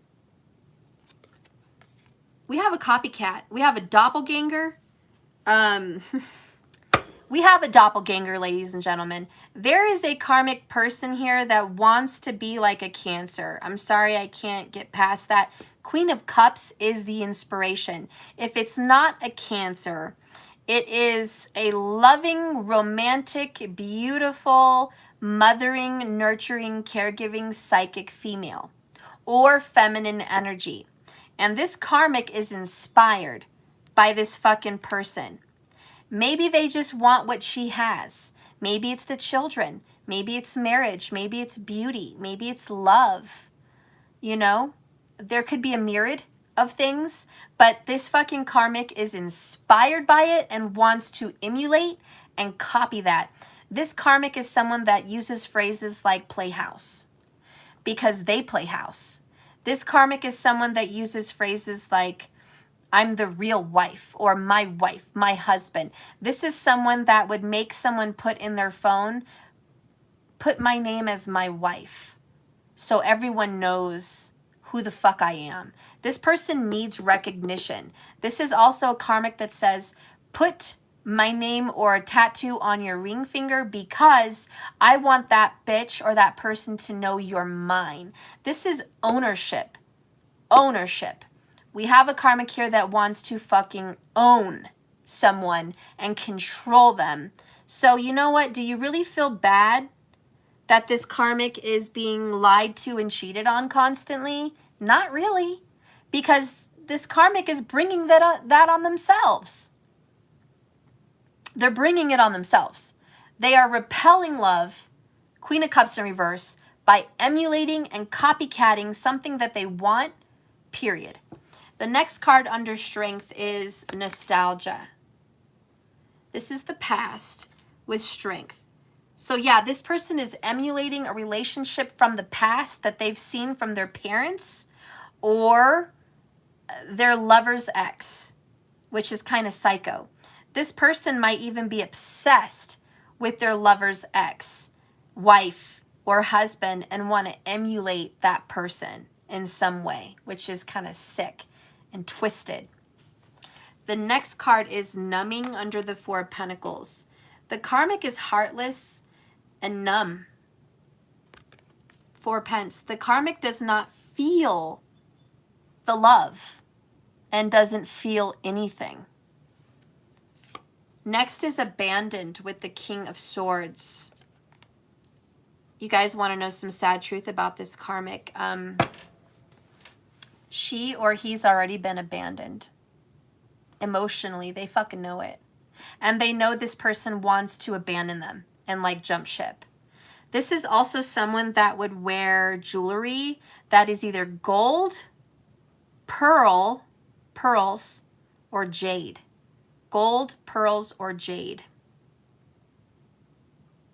That's a lot of the kind of jewelry that this person would wear. I feel like they might have a jade necklace or a jade bracelet. I feel like they could also have some gold bangles, bracelets, whoops, to go with it. I think this person likes to wear bracelets and rings, but just loves jewelry in general. Like, I don't care if it's earrings or necklaces, but this person may be very materialistic. Next, regret with the Knight of Wands.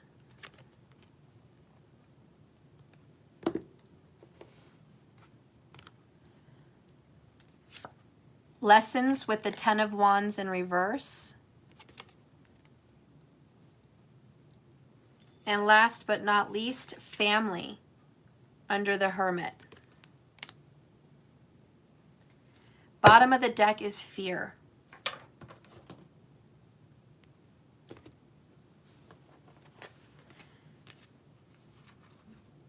And some cards just fell off my desk, and I don't think it was an accident. So I'm going to read them. One, I can recognize triggers. So this karmic can recognize that they do have some fucking triggers. Number two, they know they deserve better. And three, they just trust in love. They believe in love even if they don't feel love.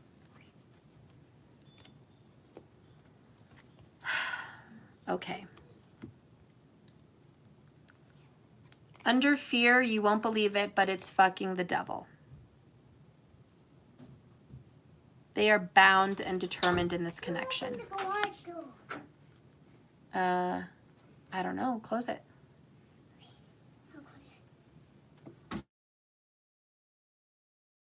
97, 100. Are we all back? Are we in the green? Are we in the clear? Can y'all hear me? It's all well now, I'm sure. We had a minor hiccup. It is what it is. Okay, I'm going to give it a second just to get some responses that maybe are delayed, just to know that you guys are with me. All right, I see a now yes. Cool. We're good now. Thank you, markers. We're good. Okay. What a wild ride. I think it was my energy that I was clapping and talking about that negative stuff that made that happen. So we're gonna get back to some positivity here. Keep in mind, this is a karmic reading. It gets a little crazy up in here sometimes. Anyways, getting some clarification of these energies is we have a karmic person that is living an illusion. Okay, because Queen of Cups is in reverse. That means their love is not real. It's turned upside down. Love is not what this person thought it should be. The karmic knows this is not what real love feels like. Maybe the karmic doesn't know what real love feels like, but this is not real love. However, the karmic is hanging on to a past where they felt like the connection was strong. And it was probably an illusion. You know, we all have those illusions in our relationships where we're like, I remember when our relationship was so strong and I want to hang on to the past. I want to hang on to what I thought I had with this person. But just like the masculine got earlier, the karmic has to accept the past is gone. Remember, everybody, we have to radically accept the end of our relationship the way it was and radically accept the person we're in a relationship with now. And if it does not serve our highest good, if it is not loving and warm and good for us, we need to not be a part of it and not be accepting of it. So this person is numb to the feeling of letting this go. They don't want to feel like they need to let this go. So they're pretending, they're controlling their own emotions and feelings, pretending like what's happening isn't really happening, which is a little bit crazy. And yes, it's kind of gaslighting. They're just faking it so the world thinks that what they have is real, but it's really not real. Next, we have the King of Swords clarified by abandoned. The karmic already feels abandoned by their partner. They already feel like this partner emotionally is checked out and emotionally does not love them. Does that change the fact that they want to let them go? No, they still want to hang on to them, but they are aware that the masculine energy has abandoned them. Okay, they are also aware that the masculine has lied and abandoned a previous family or child, or has abandonment issues in childhood. So this karmic is already aware that the masculine King of Swords energy struggles with abandonment issues, and they use that to their advantage, to make them feel guilty about abandoning them, because it's a manipulation, it's diabolical. And the karmic may use "don't abandon us" as a phrase or a word to trigger the masculine. And they may get mad and say, all you do is run away from your problems. All you do is abandon. All you do is leave. This is a tactic that the karmic uses to keep the masculine King of Swords, Knight of Wands present in their life. Next, the karmic feels really sad and upset at times and wishes the masculine did not have to go out and get sexually gratified away from them. This person feels bad that their masculine has to get off on other people. Because more than anything, this karmic is like, I wish you would only sexually want me, but I know you want others. So this is someone that has to put up with, well, they don't have to, they choose. Hello, they're hanging on. They choose to put up with repetition of their partner constantly cheating on them and lying to them. They are emotionally not served, and they're also sexually not served. They have to learn some lessons about letting go. This karmic's entire purpose and role in this three-party relationship is to learn to let go of something they want, because this karmic is, like I said, protective, possessive and protective. They have to learn to let go of what they want. And this person is also competitive. So this karmic, Leo, very strong, feels like they need to learn how to lose. They need to learn how to let go and be shamed if need be, and not be all for show.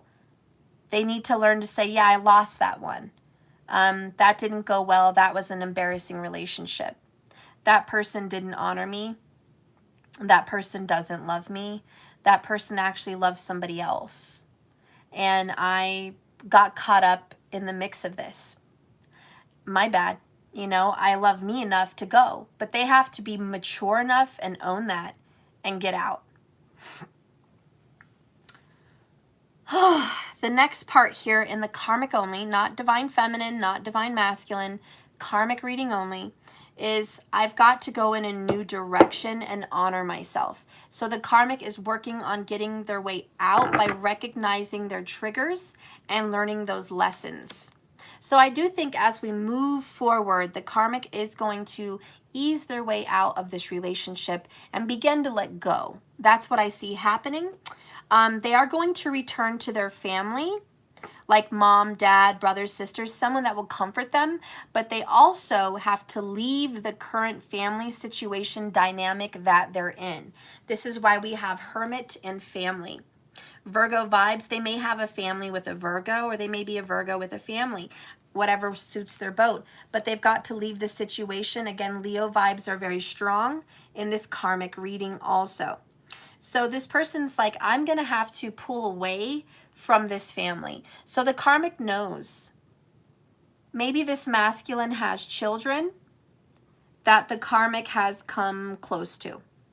Maybe this masculine has created children with them, and they now have to let go, even though that King of Swords is the father of their children or mother. You know, but there's this radical letting go. It's radical. And it's like you have to detach and pull away. Very strong Ketu energy. Ketu co-rules Sagittarius. So there could be a Sagittarius involved also. But I've got to let go of this family. I've got to pull away from this family dynamic. Let's get a confession from the karmic. And the karmic's madness. One more time, I'm going to pull this and hopefully end it. Sorry, I know it's too long. But we had a lot of confusion there with the connections. So that took up a lot of our time. Okay, so let's get a comment from the karmic. Major life changes. Not the same person you remember. Good, good, good. The karmic is like, I'm ready to go in a new direction. I want to change. Bottom of the deck. I'm holding back. Okay, the karmic is hermit mode. The karmic is going to start pulling back from this relationship, learning lessons, resistance, blockages, and obstructions. I love it. Then we've got isolated, staying away from people, feeling alone, and going within. Hermit mode again. Yes, this is totally clarifying that hermit with the family. We also have third party. There's other people involved. And last but not least, tired and exhausted. I need the charger. I need it. It needs to be here. Mom, that's a fast charger, and I know that your phone is near. No, it's been struggling. I had to reconnect multiple times. All right. I'm sorry. Mm-hmm. We have tired and exhausted, overwhelmed, sleepless nights, overgiving, and a lack of boundaries. Oh, yeah. Yeah. Karmic is feeling it, guys. Karmic is feeling it. Bottom of the deck, air energy. They need to communicate this situation. Let's get an inner confession. Inner confession from the karmic, please. Actually, let's do twin flame shadows. I like those images a little better. Spirit, please give me an inner confession from the karmic. Inner confession. Inner. Show me the hermit. Show me the karmic hermit. We have escapist and vengeful. Oh, shit. Escapist and vengeful. Uh-oh. Uh-oh. You don't want to know what I'm sensing there, guys.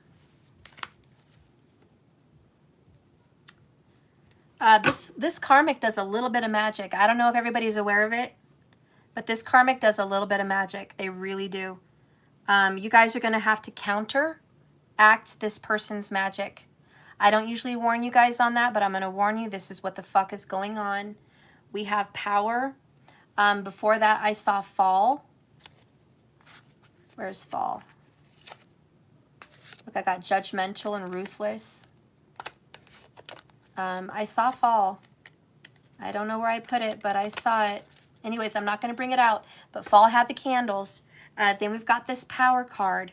Leo vibes again. This karmic has very strong Leo and Virgo vibes. Could be Cancer, Sag, or Libra.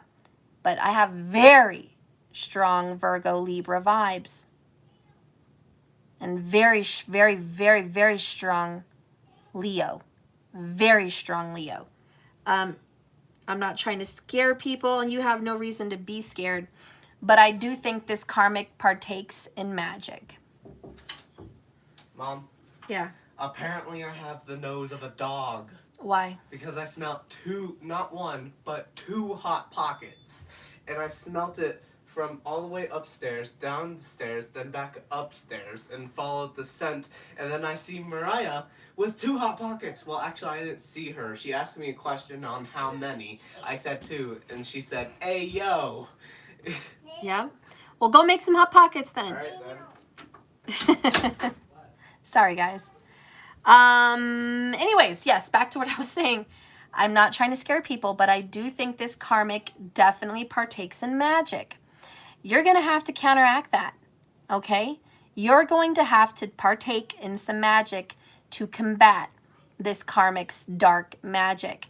Now, that means some very good things for you. You're going to want to partake in white candles, okay? White candles for purity and protection. Put salt in the front of your door and the corners of your homes. Sage, cleanse, purify, sage your car. Get your person's picture and just pray over it. Protect it, put salt around it. Keep doing candle magic with white candles and saying you are protected. No dark magic will harm you or hurt you. My magic is much more powerful than this karmic's magic. Light will always overcome darkness. Good will always overcome evil. You know, I send love and light and protection over me and my person and our family. May this dark energy be cast out.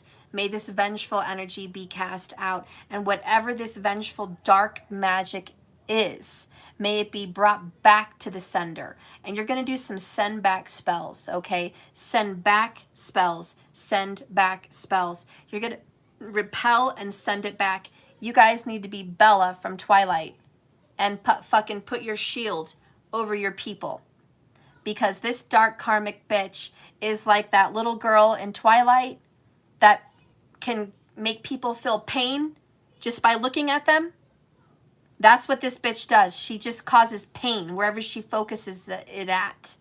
You're going to have to shield your person and your family from this dark karmic energy. And if it's not this dark karmic, it could be a friend or family member of theirs, or this dark karmic might pay someone to do this kind of work. Not trying to scare everyone, but I do feel it, and I have to be real with you 100%. Okay? Down here also in the karmic's energy, we have escapist and vengeful. And this is if you escape me, if you fucking leave me, I will have vengeance. Yeah. If you walk out that door, you don't want to know what's going to happen to you. If you try to leave and go back to that bitch or anyone else, you're going to be fucking sorry. This is someone that threatens, if you leave me, I'm going to do A, B, or C. If you fucking leave me, you're going to have to lose all this shit or whatever. Like, they're going to be vengeful. And this fucking King of Swords, Knight of Wands knows this bitch is vengeful. So that's why the King of Swords is so diabolical. He's like, honey, I have to sneak around. I have to see you on the low.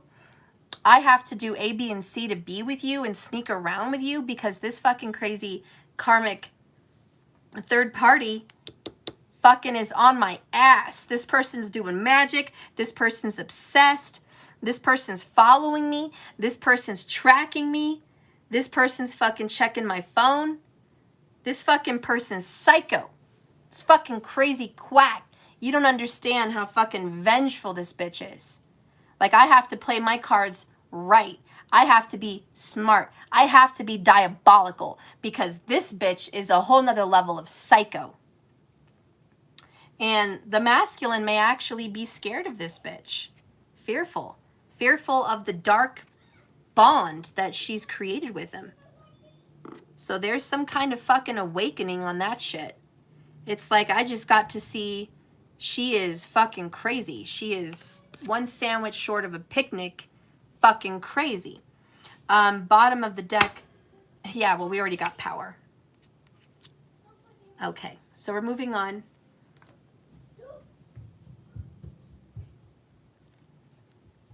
Let's get a Island Time Wellness Oracle on the karmic situation.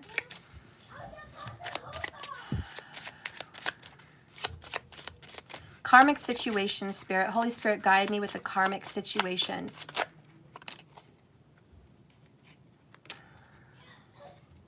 I'm just going to take them. I was going to take one, but fuck it. We have engagement ring, committed, partnership, promises. Maybe they're not married yet, but they've got fucking rings or tattoos on that finger. They live together. They share fucking bills and kids and family. They share some shit. They are heavily united. They are in a partnership. Healthy choices, making healthy choices in love and life. Self-love, self-care, loving people more, like loving themselves more. and not enough. Frustrated in a relationship, lack of confidence, self-sabotage, fear and ego issues, and jealousy. So Spirit says this in this relationship. They are committed into a relationship that is not enough. They need to make healthier choices, and I think they will. Healthy choices will be made to get out of this connection because it's not enough. There's too much jealousy. There's too much cheating. There's too much lies. There's too much bad of everything. They are going to get out. They are going to make healthier choices. Okay, let's get a moon oracle. Karmic energy, please.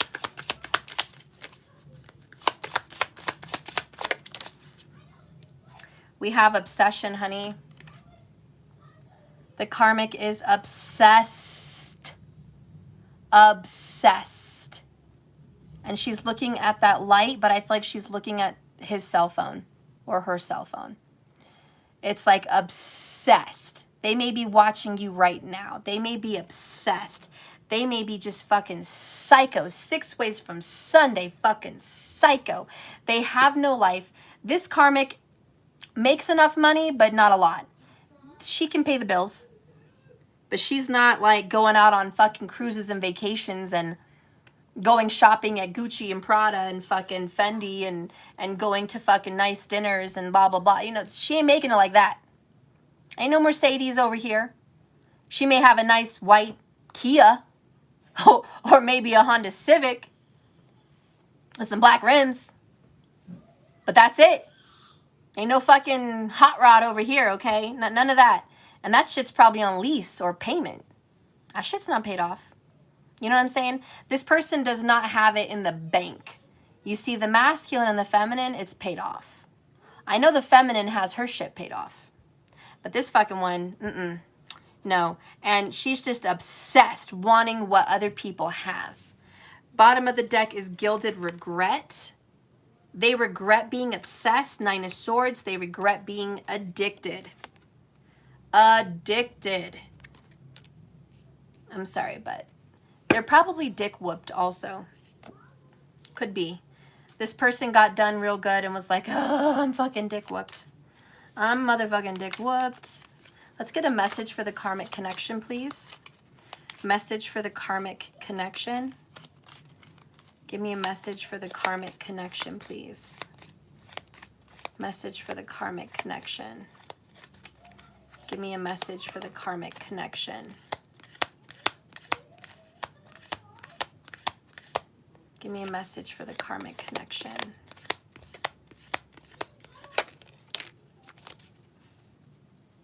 When it comes to matters of the heart, there is no right or wrong. Every choice someone makes expands their understanding of love and life.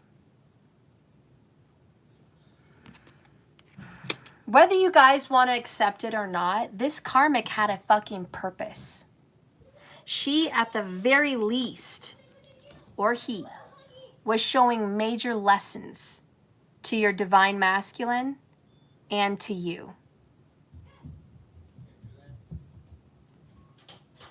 Diana, like I've woken from a really bad dream I don't remember. Aww. Yeah. So this is about lessons. So like I said, there's a purpose. No one here can say this should have never happened. My masculine picked a psycho. My masculine's in with a karmic.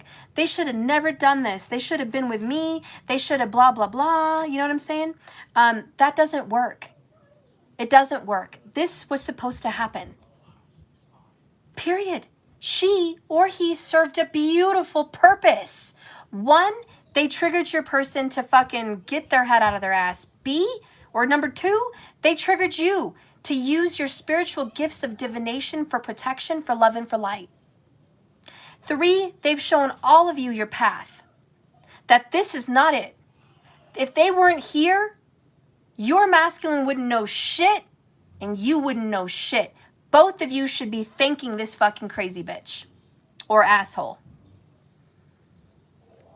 Give them a big thank you and a big round of applause. Thank you for showing us the fucking light.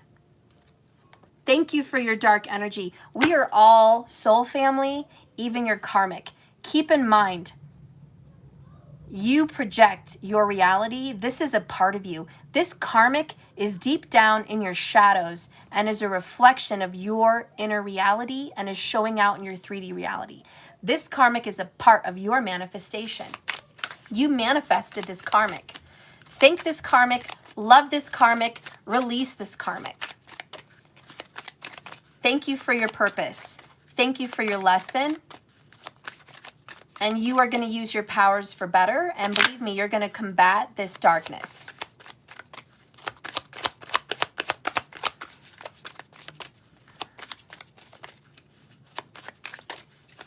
Give me a message for the karmic. Give me a message for the karmic. We have hindrance. Fate has blocked this path for you. Fate has blocked this path for you. The other one that wants to pop out is serendipity. Bright new prospects are on the horizon. And serendipity is everything happens for a reason.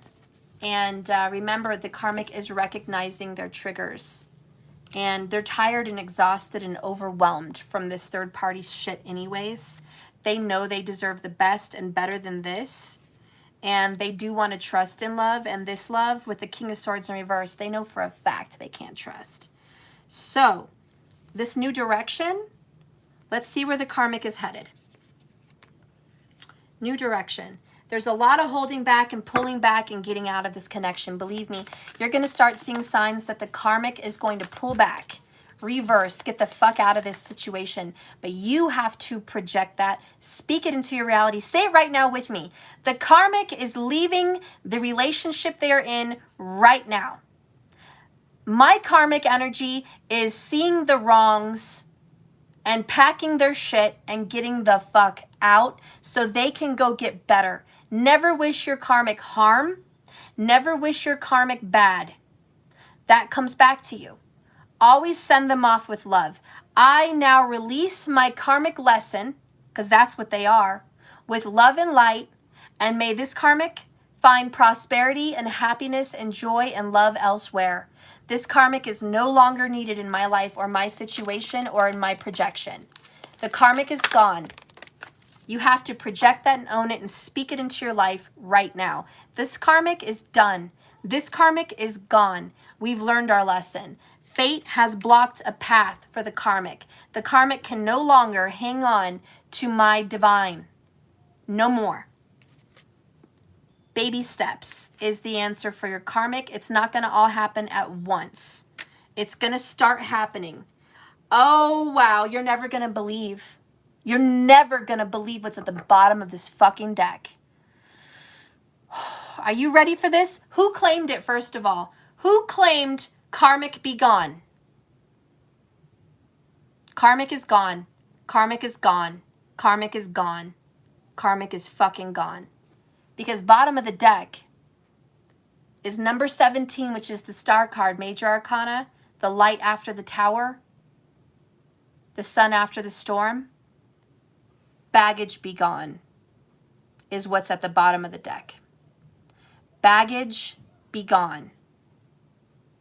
Baggage be gone. This is where this third party situation is headed. Baby steps, but the baggage is gone, honey. It is on the way out the fucking door. Do you hear me? And we have gotten 555s today. This is about challenge and change. Own it, call it, claim it. Karmic is gone, and it will be no more, and it served its purpose. Thank you for this lesson. I send you off with love and light. You're no longer a part of my reality. Okay? This one says,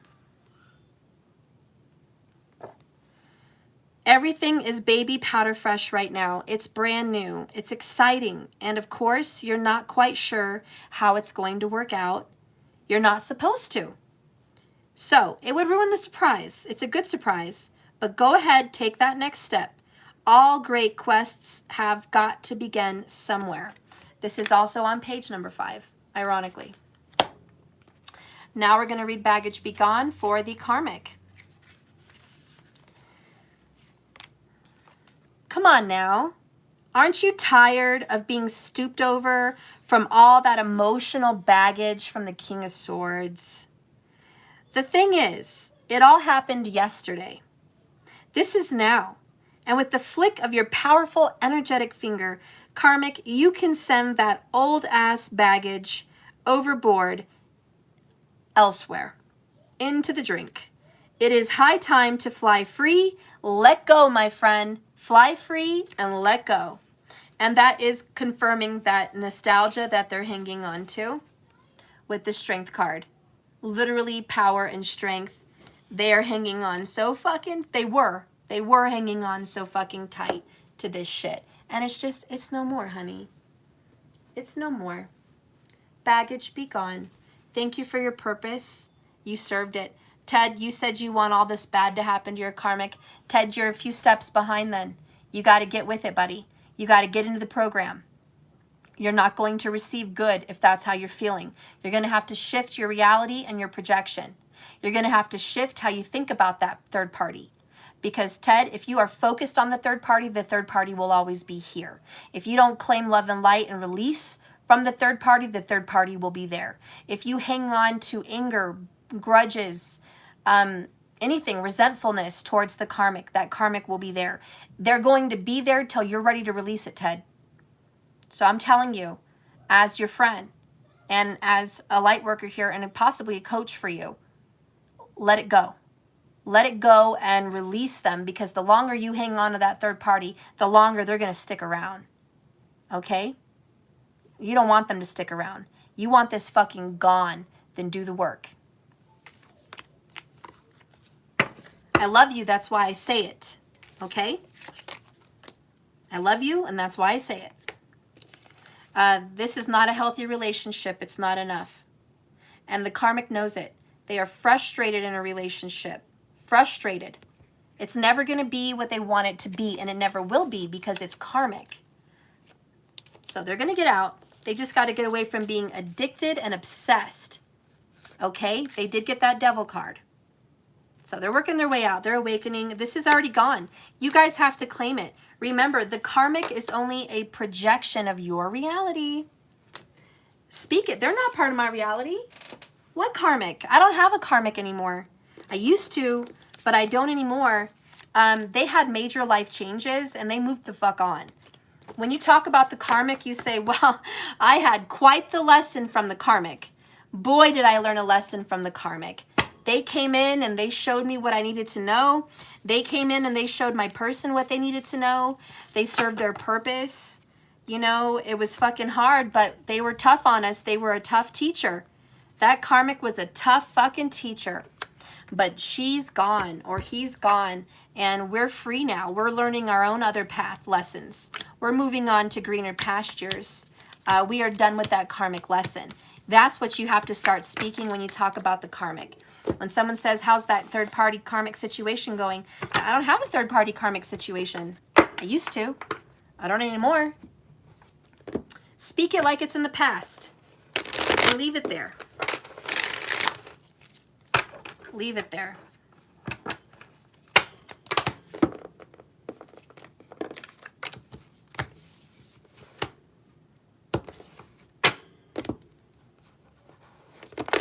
Woo! All right, are you guys ready? We are at 136. Ooh, 36 is good Saturn energy. We are at 136 minutes. We are into the divine feminine and divine masculine energy. Well, excuse me. Blah, blah, blah. Rewind. I already technically did the masculine. I just didn't call it that. First part of the reading. Second part of the reading was karmic. Now we are at the third part of the reading, because this is complicated. I know it's complicated. Of your reading, which is the divine feminine energy. Okay? So, this is the divine feminine reading. Spirit, Holy Spirit, guide and direct me for the divine feminine. I want to tap into the divine feminine. Whether you are male or female, makes no matter, makes no difference. Okay? But it is the divine feminine energy, spirit, to guide and direct me what's happening in the divine feminine's life. Show me my collective. Most of my divine collective is feminine. Okay? Most of you guys are feminine. But you don't have to be. Okay, that one wants to come out. Okay.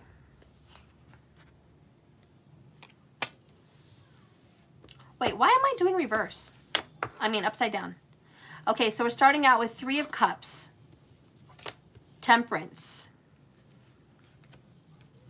10 of Swords, Knight of Cups in reverse, 3 of Wands, Ace of Pentacles, Judgment, 4 of Wands.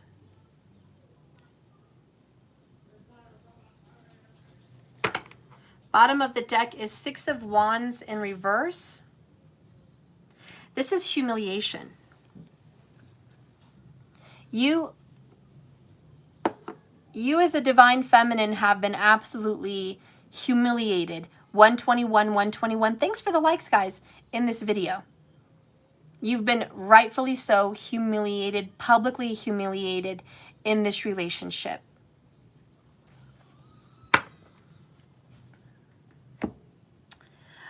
You have 3 of Cups. You have a friendship with a masculine in which this has been going on a long time.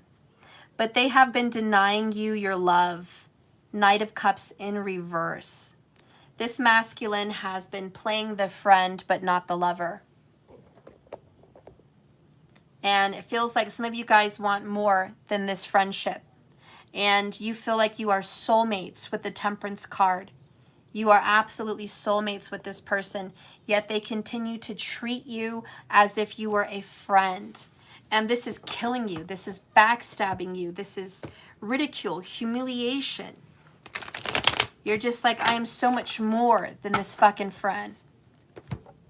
I'm so much more than this fucking person that you come in to hang out with, have fun with, be with, have a good time. You miss me, you want to reconcile with me, but then you make me wait and wait and wait, and I'm tired of it. Tired of waiting. Down here we have clarifying 3 of Cups. The answer is no. No, bitch, I don't want to be your friend.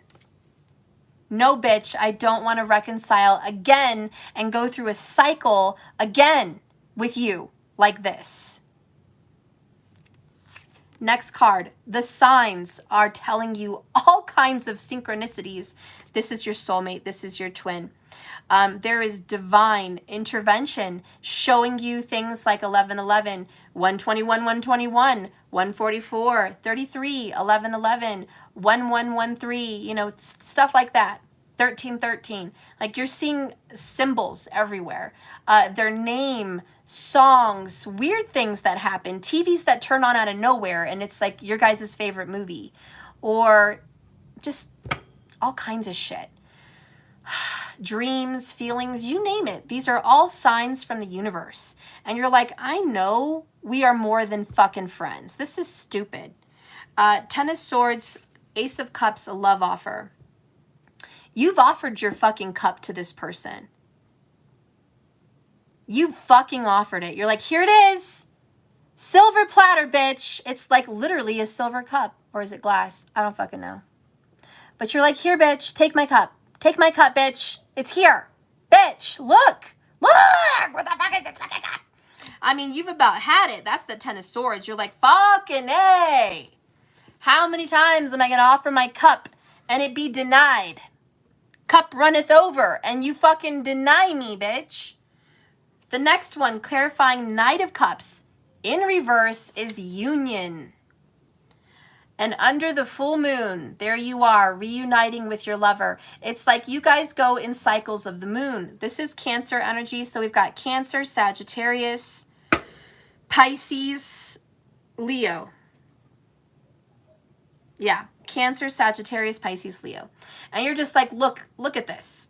Steph, whenever it's a full moon out, it's like something goes on with the full moon and I reunite with my person. It feels like you are going in moon cycles. Like when it's full, you guys come together. It's a climax. Then it starts to release and your person starts to release you. Then you go into this new moon where the person starts to draw you back in, right? Yes.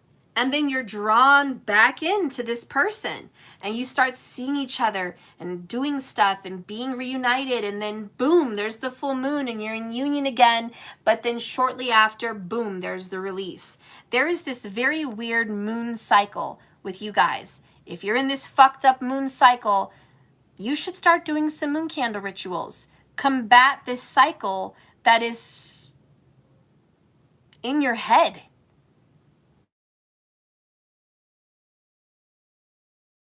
Cycle is in your head.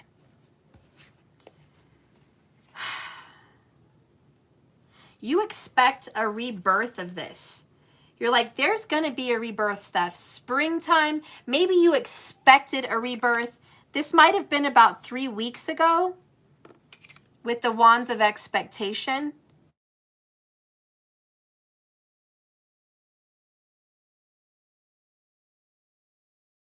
Have expected a rebirth of this relationship.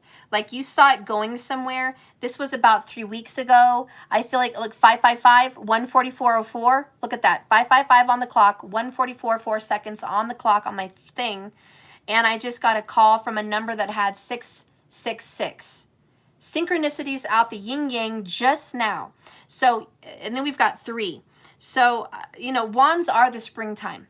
So I do believe in the spring you thought this was going to rebud. Like you just imagined, hey, this relationship is going to turn into something else. We're going to finally move on from friends to lovers, So you thought this was going to transition, okay? But surprisingly, we got this Ace of Pentacles clarified by conclusion. And you're like, the new beginning started only to show you another ending. And you're like, what the fuck, bitch? What the fuck?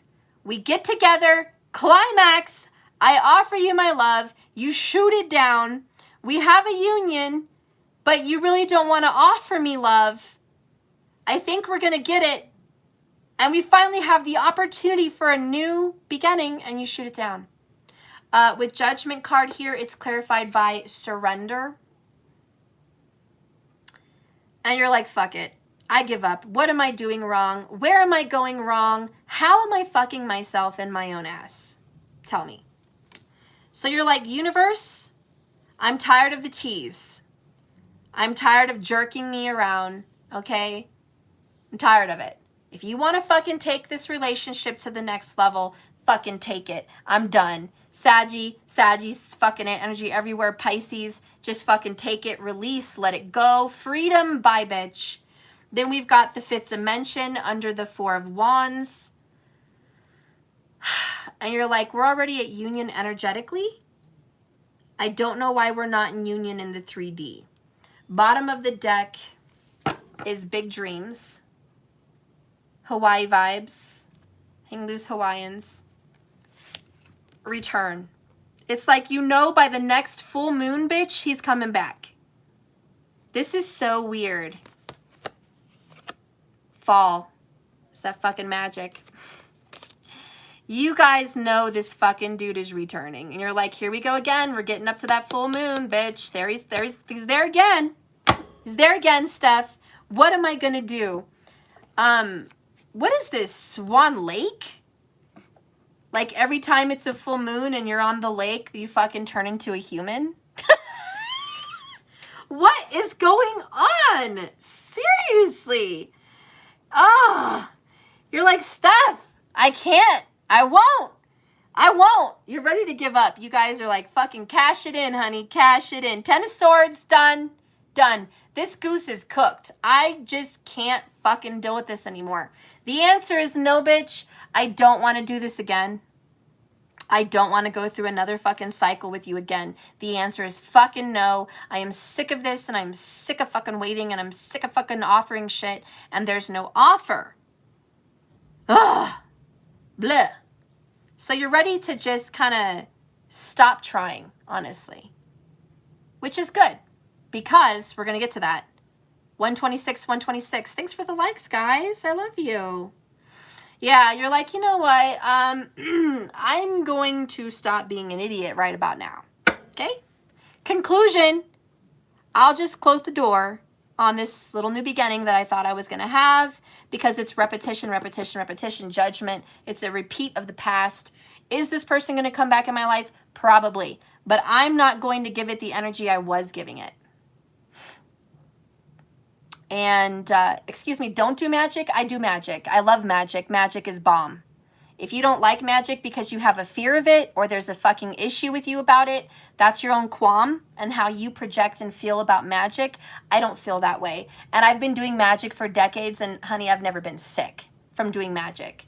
Never. And I have done great things with magic. I have put people in jail that needed to go to jail. I have protected family. I have gotten communication and healing. I've gotten all kinds of good shit. So there's nothing wrong with magic. Just putting that out there. Please don't scare people like that. If you have a problem with magic, then that is your projection. But not everybody else feels that way and manifests that way. Okay? Magic is in so many forms. So many forms. When you make a wish on a birthday candle, you're doing magic, by the way. When you say prayers, you're doing magic. When you're doing affirmations, you're doing magic. Okay? When you're writing affirmations down on a pen and paper in a journal, you're doing magic. All right? When you plant trees and do a ritual, you're doing magic. There's a lot of magic. It doesn't just have to be candles or other spells. Okay? And if you don't know the difference between good magic and healthy magic and unhealthy magic and stupid magic, and you abuse it, then you abuse it. But real people know the difference, and real people know how to treat it, just like a weapon in the wrong hands. Some people don't treat it right, and that's their problem, and let them be sick. But some people don't do that. Anyways, let's get some confirmations here for the feminine.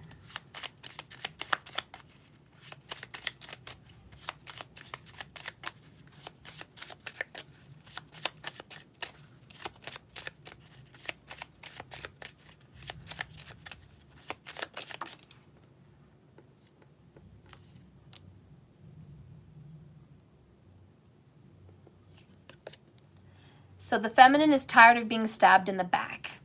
Heartbreak, pain, separation, deception, and a shocking attack.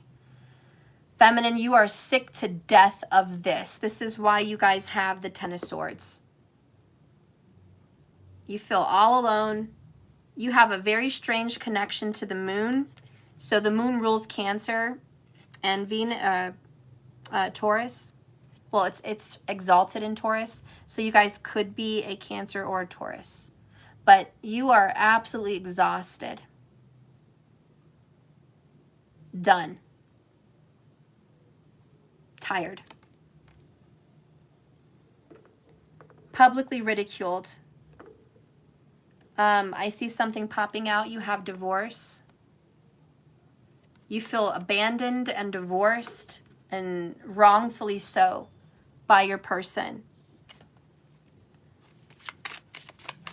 This relationship was not enough for you either. You've been frustrated in a relationship.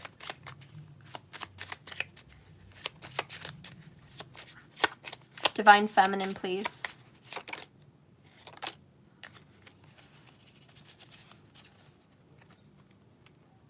You have twin flames. Boom. Boom. You have dragonfly. By the way, earlier for the masculine, we got yin yang, right? And he's in the yang. Look, yin yang Zen balance came up. Just wanted to show you that. Connecting you to his reading. Connecting you to the King of Wands. Coupling and complementing each other. Then you got things coming out in the light. finding out the truth, adapting, changing, and healing. So there is some things that came out to your knowledge. There's some things that came to your knowledge, and you were very unhappy about it. It could be here, oh, an engagement or a union, a marriage or a partnership, but some kind of a union and an engagement, something to do with the ring or the ring finger, shocked the shit out of you. And it was with that karmic relationship. Fleeting triggers, turmoil, resentment, lessons, letting go, and loving you. Right after that is wedding rings, believe it or not. Union, wedding, married, soul connection, eternal love, and an everlasting promise. One of your triggers is your masculine being married or committed to somebody else. I want you to really own that trigger. Now we have to do some healing and some coaching work in this video for a second. 144 in the room. There's a sign. Listen, I want you to breathe that in. You have a trigger. Acknowledge it. Say it. Write it on paper and cross it out and burn it and rip it up. You have a trigger of your person abandoning you and marrying and committing to somebody else. Write that shit down. I'm going to fucking emulate that with you. Just on a piece of paper. Put trigger. Marriage. Or commitment.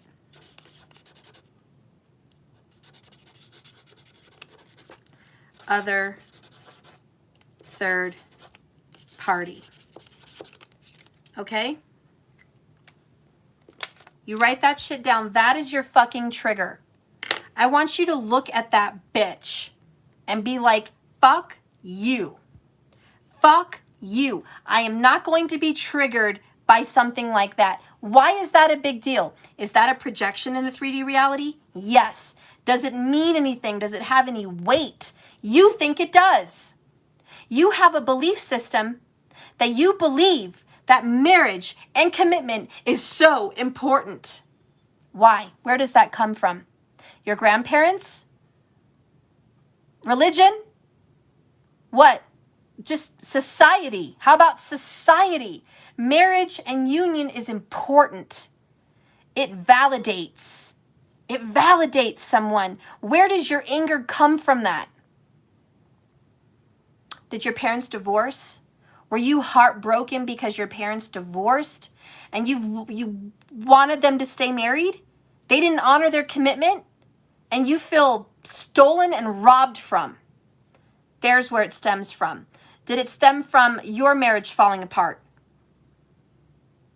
That they didn't honor your fucking commitment and you were crushed, abandoned, and betrayed. And marriage is so important to you. Did it come from you just saw your grandparents have a beautiful marriage and you always wanted that? That means you coveted somebody else's life. You wanted to recreate somebody else's life. Yours is very different than theirs. Your marriage and relationship would be very different from theirs. But you put value on marriage and commitment. This is Ketu. By the way, Ketu is in Libra, Vedic sidereal astrology. Don't fuck with me on tropical bullshit. Anyways, it's in Libra. And that is about marriage and relationships. One of the biggest lessons you are going to learn right now on this twin flame fucking stupid ass journey is this. Listen, Linda, listen. Ketu wants you to destroy the sanctity of marriage. And I'm sorry we have to say it. I come from a very religious family myself.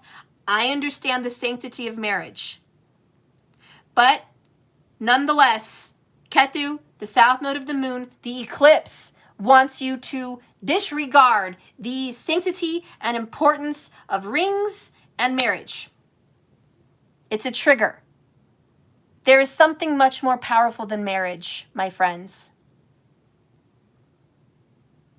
Much more powerful than marriage. 56:56 on the clock when I saw that. Love. Love is so much more important than contracts. Love is so much more important than a wedding ring. Love is so much more important than a tattoo.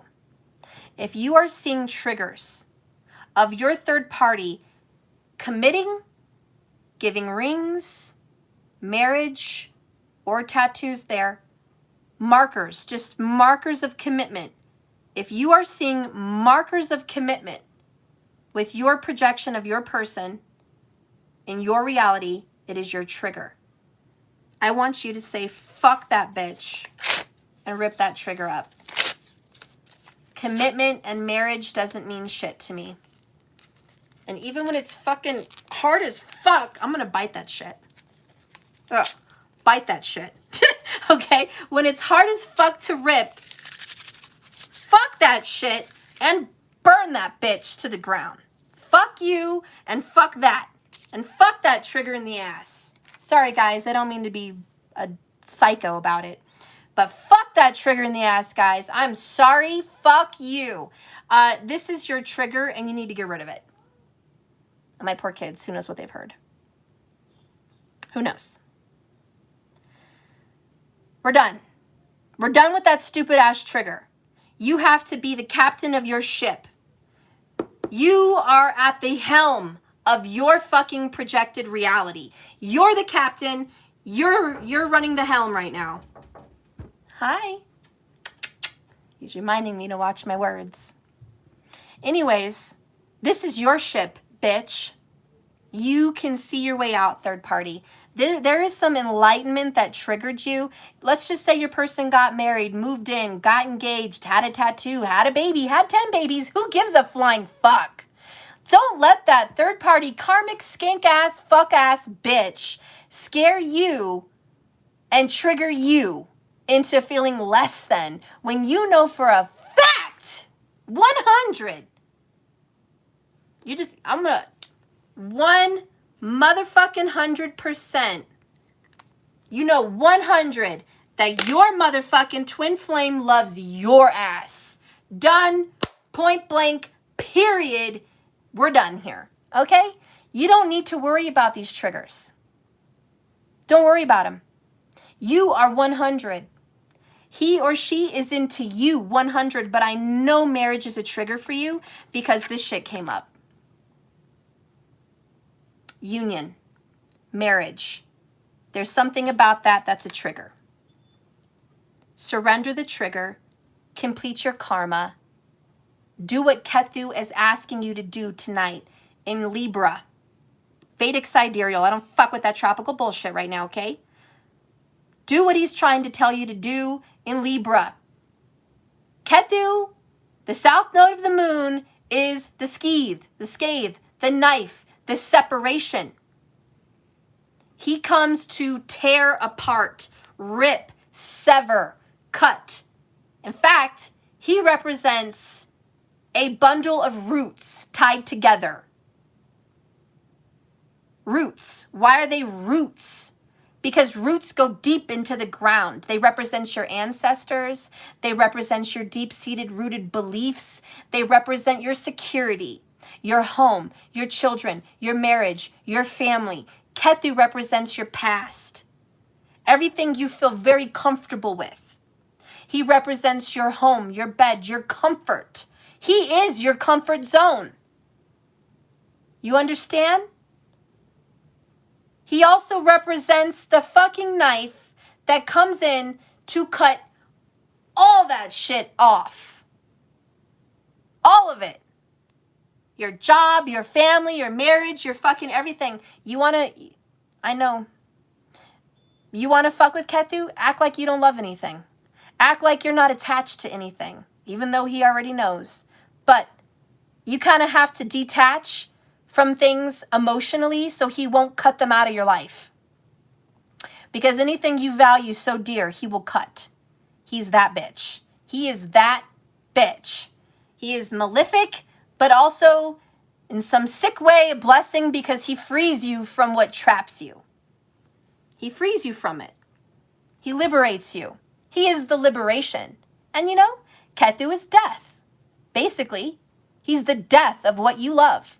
So when he's sitting here in Libra, the 7th house of relationships and love and marriage and contracts and commitment, oh, honey, you are on this journey and you are definitely being asked to sever ties with your fucking attachments related to marriage, contract, and commitment. When you do, this is the best part. This is the fucking ooey gooey gum in the middle of a blow pop. Okay? This is the soft and chewy center of the boba. I know. Fucking weirdo. But listen, here's the good shit.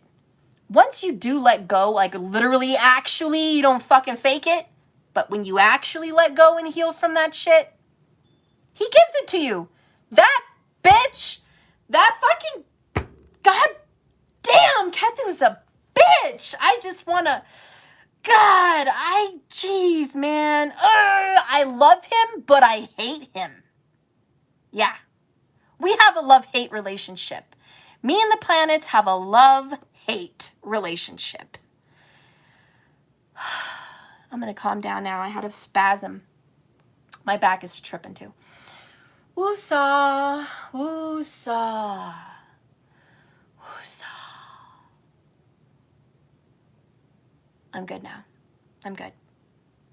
Anyways, like I said, once you actually let go, he's going to give it to you. Holy shit. Yeah, he's that bitch. He's that son of a bitch. And he's going to be like, oh, you don't care about marriage anymore? You don't fucking believe in it? You're done with marriage and relationships? Okay. You are? Are you sure? Because I don't know. I might test you. Maybe. Or maybe it's not a test and I just want to say thank you for learning my lesson. Truth is, you'll never know. I could fuck you or bless you, but take a risk. I'm going to give it to you, though. I'm going to give it to you and see what you do with it. So you're walking along one day just like, fuck marriage, fuck commitment, fuck all of that. And then Kethu's like, oh, here's your soulmate, twin flame lover. Yeah, and they're proposing to you. So here's marriage. Have it, bitch. He's going to shove it all in your face like this. Like boom, boom, boom. What the fuck is this? A trance dance fucking psychosomatic mind fuckville? Like, where am I living? 5D? Because I'm not on Earth. I don't know what the fuck's going on anymore. I don't know what reality is anymore. Maybe I don't. But Kethu's going to pop up in the South Node. He's going to bless you with a fucking marriage. Okay? That's what you're going to get. That's what you're going to get. Because he gives you things that you don't ask for. That's why people that have Kethu in the 11th house, they get a lot of money because they don't ask for it. They don't even want it. People that have Kethu in the 11th are the richest freaking people in the world, like Keanu Reeves or Elon Musk. And they're rich. They don't care about it. They don't care about it. They give it away.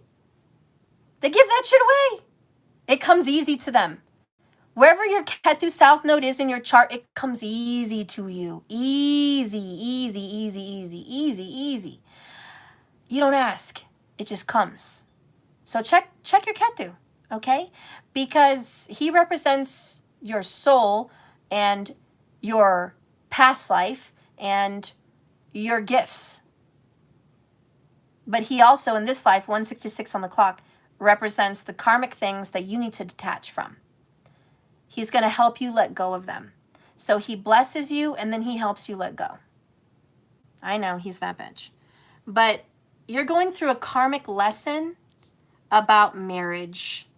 I'm sorry, but that's what's really coming up for the collective divine feminines. And it represents what you view is stability, security, permanence, growth, dedication, endurance, value. Marriage has value to you, okay? I want you to switch your perception of what you value. I don't really care what sign it's in, Ted, a little bit, but what house is it in? That's what I care about. Anyways, I want you to value love. Because Ketu can't fuck with love. You know why Ketu can't fuck with love? Love wins. Also, love represents source, the creator. When you value love, Ketu won't fuck with you there. When you value love, Rahu can't fuck with you. Because when you value love, you value the creator. And you value source. And you value the very essence of what makes you exist. You are the power source. And remember, love is many, many things, but it is not jealous. It is not boisterous. It is not protective like that, like ownership. Love is freedom. Love endures all things. Let me read you that shit. Love is patient. Love is kind. Love is not envious and jealous or boastful or even arrogant. It's not controlling or rude. It does not insist on its own way. It is not irritable. It is not jaded. It's not resentful. It's not angry. It doesn't be happy and rejoice in lies, deception, or wrongdoing or karmic vengeance. That's not love. Love rejoices in truth, beauty, and freedom. Love is letting the butterfly loose to fly where it must, to be who it is. Love is loving the ugly in someone and the beautiful. Love is kissing the scars and the wounds and the beautiful parts. Love is forgiveness. Love is boundaries. Love always self-honors. And love knows that you must love yourself first to love others. If you are failing to love yourself, you cannot love anyone else. 130, 130 together on the screen.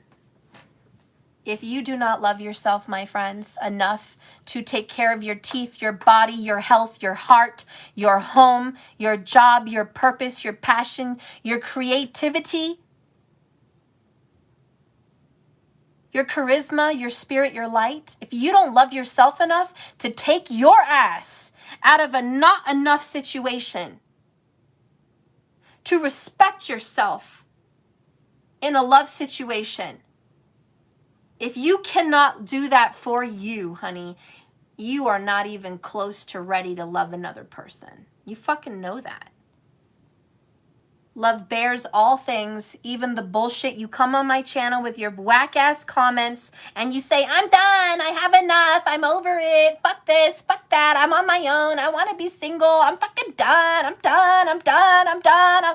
It's like a broken record, I'm done, I'm done, I'm done. What are you doing here, man? What are you doing here? You're not done, bitch. That's why you're here. Actually, sorry to be rude, but at least I'm honest. You're not done. You're hurt. You need love. That's why you're here. And plus, your guides brought your ass here. Because sometimes they're too nice to tell you what I do. Okay? So, love bears all things, even the bullshit you say you don't want to bear. It bears that shit. It believes all things. Even when your little jaded ass says, I don't trust this fucker anymore. This fucking narcissist, fuck, I don't trust it. You don't have to trust him, but you have to trust love. And if you're not getting love from that person, it doesn't mean that it's not yours. You go find it in yourself first, and then you find it somewhere else. But love will not hurt you like that. And sometimes if love hurts you, it's to teach your own ass a lesson about your own ass. But love bears all things, and it believes in all things, always. No excuses. Not sometimes, not just this time, not next time, all the time. all the time. It hopes and believes in all things, period. And it endures all things. This shit, that bullshit. It endures it. Because love never dies. Because love is in existence in this day and age. It's going to be in your next existence. It's going to be in every existence. So love does not have a clock. It's not tick tock, tick tock. I got to have it now. Love says, I will bear all things, all time, for all time. Because love transforms, it purifies, it transmutes. And if love is not ready to learn this lesson in this lifetime, it may be ready the next one. Love does not have a time limit. It's not worried if you're going to find what you need to find in this day and age. It just believes and hopes and bears all things that eventually, some lifetime, you'll get it. And it's going to be around then. Love will be around forever. It was here long before you, and it's going to be here long after you. There's no clock. So anyways, I don't know what the fuck happened in my reading. I got to come back down to earth here. But your spiritual journey and lesson with judgment is you do have a trigger about marriage. And I hope that you can slash it and get rid of that trigger. So you're not hanging on to the belief system that is what places value. Because you are devaluing yourself by not having it. Do you understand that dynamic? When you push value on marriage and commitment, you automatically take yourself out of the scenario and devalue yourself because you are not married and you are not in a commitment. So that is an automatic mental subconscious trigger that automatically devalued you and put you in a third-party position. I am explaining to you the dynamic of your mechanics of your manifestation mind. You have created your own third party. If you want to uncreate it, you cut off that fucking trigger. Then you're in the energy of love is all I have, love is all I need, love is in me all the time, every moment, every second of every day. I am full and complete right now as I fucking am. I am loved, wanted, desired, and cherished right now as I am. I have everything I want right now, right this second, immediately, right now. I am done. I am complete. My person wants me, loves me, needs me, cherishes me, misses me every second I'm gone, thinks about me all the time. My person thinks about me even more than I think about him. My person is into me fully right now. My person desires and loves me right now. That's that 5D energetical bullshit right there, guys. The stuff you try to not think about, that's what it is. And when you get there in 5D in the energetical realm and you manifest this, you'll have it. Okay? So whatever you believe, you will see.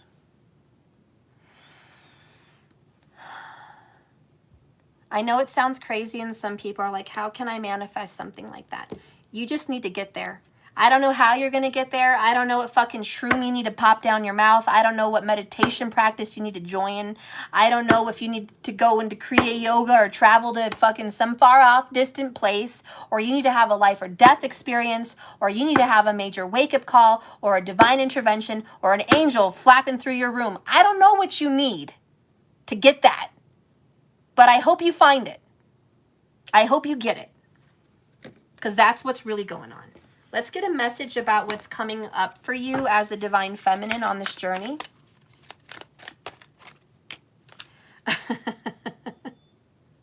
No. You got 4-4, number 1, stability and security. Awesome. certainty also. But you got jackpot and bunny hop jive. I have no clue what bunny hop jive means, but I know this. I was just doing a reading the other day about a bunny, and I was calling you guys fucking bunnies, and they were on the hunt. And I told you to go be a little bunny and make them chase your ass. So I don't know what this card really means, but I know it has the word bunny in it. So there's a fucking sign. And we had 177 on the clock. 77. And I know 777 is a jackpot when you fucking gamble. So there's some more signs and synchronicities. But let's read that shit. What's coming up for the Divine Feminine? Do you see dollar signs, my friends? Because they are circling all around you in like a veritable cyclone. Everything in your aura is pointing to material gain. Do you want to manifest a new house, more love, a better job, a new life, or just abundance in all? Well, maybe a bigger pocketbook? Yes, please. Maybe Gucci. Bingo. Just that's what the book says, not me. You might be wise to make some room. Ooh, shit. Honey, this is my favorite saying. And I've told you this, but I'm going to say it again because I got a lot of new people. Hopefully I didn't scare you all off. If you want more, you make room. If you want love, you make room. If you want a man, you make room. If you want a new car, you make room. If you want more things in that closet, you make room. If you want someone in your life, you make room, you make time. All I know is before your gift arrives, you make room. If you guys are going to manifest money, you make fucking room. You have to believe it's possible at the very least. And if it's not in the physical world, you have to make room in your freaking skull that this is possible. That it is possible to cast out a third party. That it is possible to get the love of your life back how you want it. That it is possible to have a new love if that's what you want. That it is possible to have millions. That it is possible. If you do not make room, when is it going to show up? And how?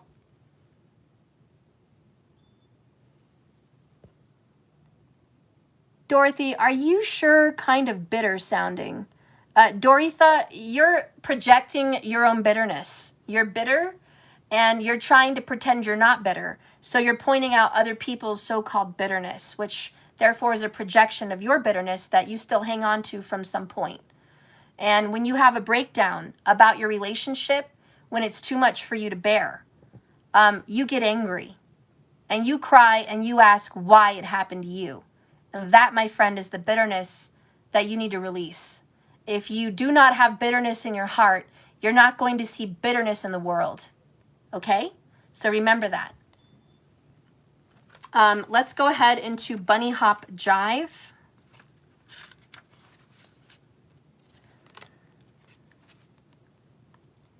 Whoever said you had to do it alone? It's tea for two time. Friendships, partnerships, partyships, and relationships are coming your way.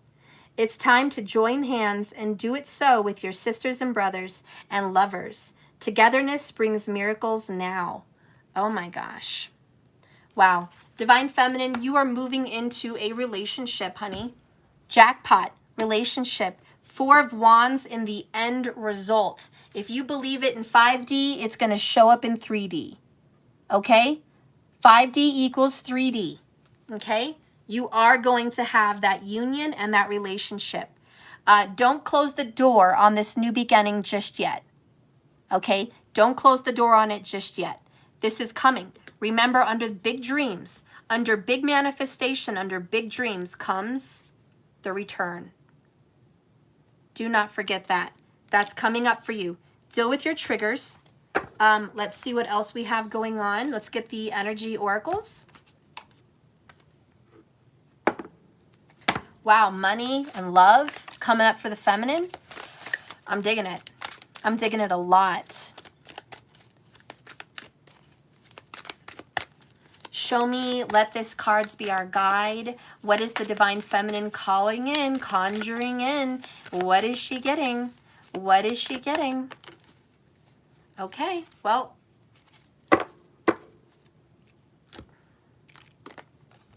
Healer of the ages, Jesus, spiritual help. This is like temperance, as you can see, fire and water energy. It's beautiful. It's loving light from the divine intervention. Then we have action in reverse. Whoever was taking action against you with hostility has been redirected somewhere else. Whoever came at you with dark magic, dark evil doings unto you to hurt you, to have vengeance on you, to cause you harm on your journey, honey, they're about to get hit with financial constraints. They're going to be fucked the minute they try to mess with you. There is a community protecting you. Angels, guides, ancestors, friends. You have help from every direction. Whoever thought they had power and control over you could have been a Leo, angel of strength. Honey, they're being dealt with hard. Their confidence is about ready to go for a blow. Yeah. Spirit's like, whoever's come against you, watch, don't even bother. There was a saying in the Bible, I can't remember. I have my Bible, but I don't remember the verse. Whoever causes my little ones to stumble, better for them to tie an anvil around their legs and toss themselves into the lake or the ocean than to have me deal with them or to have them cause their own suffering. So if someone purposely gets in the way and intervenes on God's chosen ones or on divine relationships or the bringers of light and love, and light is not always sweet cupcakes and rainbows. Remember, light comes in many forms. Light is used as the form of enlightenment, which is truth. So the truth tellers, the way makers, whether they're harsh like me or sweet like a little daisy, if you cause those people to perish and you cause them harm, better for you to hurt yourself, okay? Markers, Matthew 18, chapter 6. There you go, verse 6. Chapter 18, verse 6. You guys go read it. But that's a warning. And there's also another warning. Whenever you think you're walking through the valley of the shadow of death alone, I am with you. I am your staff, your rod, your protector. You are not walking alone. So, healer of the ages is like, you think you're alone on this dark-ass journey? Wrong. If love lives in your heart, I am there with you. And no one can harm good intentions. When you have good, pure intentions, you have zero to fear. Spirit doesn't want you to fear a thing. Because when the fire of God lives in your eyes, when the fire of God comes out of your mouth, when you speak the truth, live the truth, and see the truth, and you are a representation of fire, love, and light, there's nothing that could cause you harm like that. And someone that wants to cause you harm purposely for doing the right thing, they will stumble and fall. So, Spirit is here saying, whoever tried to do you wrong, stab you in the back, cause you to stumble, they might have been there in disguise of me or, in disguise as me to show you a lesson. But after that lesson has been learned, if that person continues to be in your path, I will remove them. But, Spirit is reminding you of the fire of God. And it's not always nice. And so many people think love and light is cupcakes and rainbows and little sweet kisses. What is this, the sound of music? What is this? What is that fucking song she sings? Raindrops on windows and whiskers on kittens. And something with bright woolen mittens. These are a few of my favorite things. I'm sorry, but that's a fucking movie. It's the sound of music, and yeah, that's not life. Okay? We're not talking about fucking whiskers on kittens, all right? Sometimes we have some fucking lions in this bitch, and they don't bullshit. God made us all. He didn't just create whiskers on kittens. He created fucking whiskers on tigers. too. So whenever you guys are out there judging, you remember that. You remember it's not all cupcakes and rainbows. There is light and dark, good and evil. There is powerful tigers, and there is weak little kittens. I don't care what side of the fucking creation spectrum you're on, but you need to love them all. Love them all. They all have a reason and a purpose, and they're all here, created by one. Healer of the ages. He wants to bring people together to love all aspects. He wants you to love the shadow in yourself and the shadow in another. He wants you to love the mouthy, bitchy tarot card reader as much as you love the sweet love and light tarot card reader. He wants you to love the beautiful parts of this world and the trashy parts. And if there is trashy parts, he might want you to clean it up. Do something good for this world. Instead of running your mouth about judging people, get out there with a bag and start cleaning up the trash in your local stream. Or plant some trees. Or go feed the homeless. Remember, before you point out the splinter in my eye, take out the plank in yours. Do-gooder. Right? Remember, when he comes back for a second coming, what does the Bible say? The first to be judged will be the church. Not all the outside world, not the Gentiles, not the sinners. Nope, they're not the first. They will not be judged first, my friend. It will be the church. It will be the priests and the pastors and the teachers and the followers and the sheep. They will be judged. Then will come the wolves and the tigers and the others. Then they will be judged. And you know, Jesus has found beauty in people that you thought ugly. And he has found ugliness in people that you thought beautiful.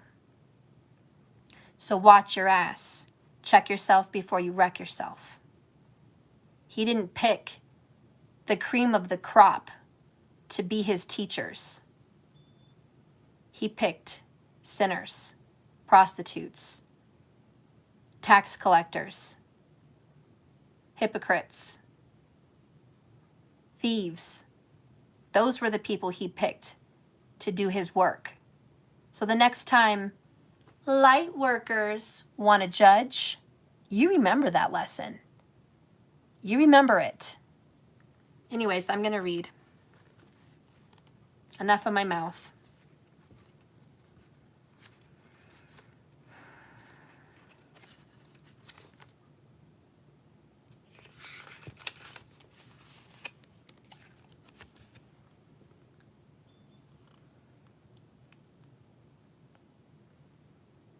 Health and vitality. This powerful message brings the force of ancient wisdom and profound major healing for the feminine in this reading.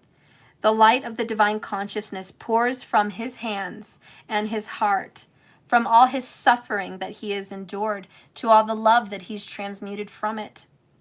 Flowing to you with love and a powerful healing intention, even though you've been hurt, ridiculed, cast out, stabbed in the back, suffered unrighteously. You are not to become hardened. You are to transmute that hate and evil and bitterness and to become love and light. You are to send out love and healing. You are to turn your hurt into healing.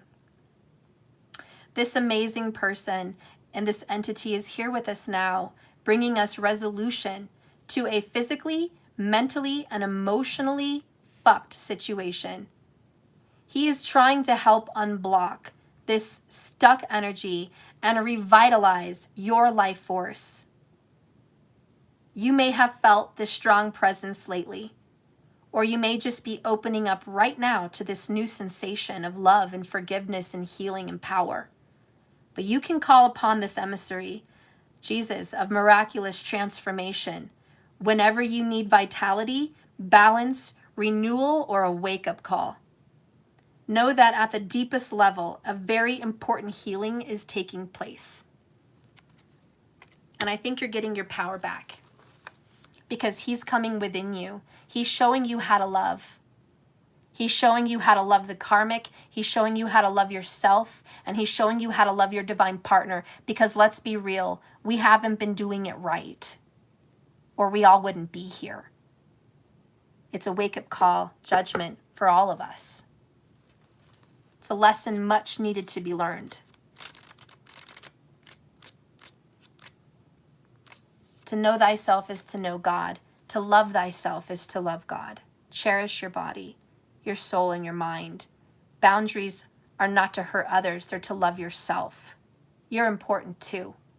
Do not dishonor yourself, and the person that comes to love you will not dishonor you.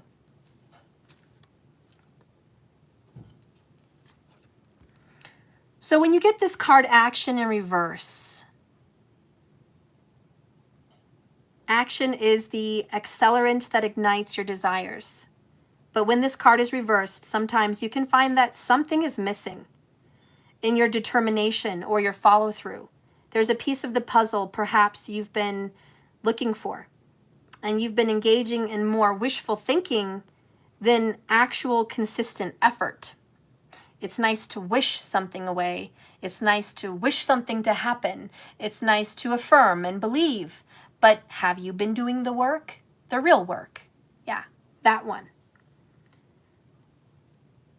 Perhaps you need to take some adjustments to what you've been paying attention to and create a more structured plan. And then make sure you take some daily action, because this particular message will move you closer to your goal.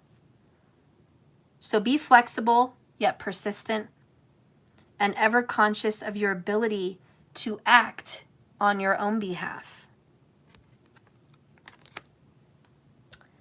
Comments there. I feel you are right about acceptance. Thank you so much. Thank you. Okay, guys. Getting somewhere now. So these have been your oracles. Have you been doing enough? Have you just been doing wishful thinking? Right? We are learning now that there's a little bit more to the story than just manifesting. You know, we are learning that instead of just manifesting, we have to actually change on the inside. We have to really attack our triggers.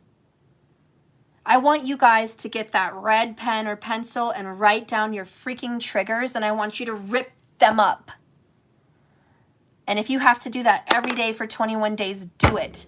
But I want you to conquer your triggers now, and I don't want them to fuck with you anymore. So you better declare it and own it and do that shit. Stop letting your triggers rule you. You are more powerful than that. That stupid trigger is bullshit. And now that you know what it is, how dare you let it control you another day? Don't let it control you another second. Get a grip, guys. Grab your trigger by the balls and rip it off. Sorry, I'm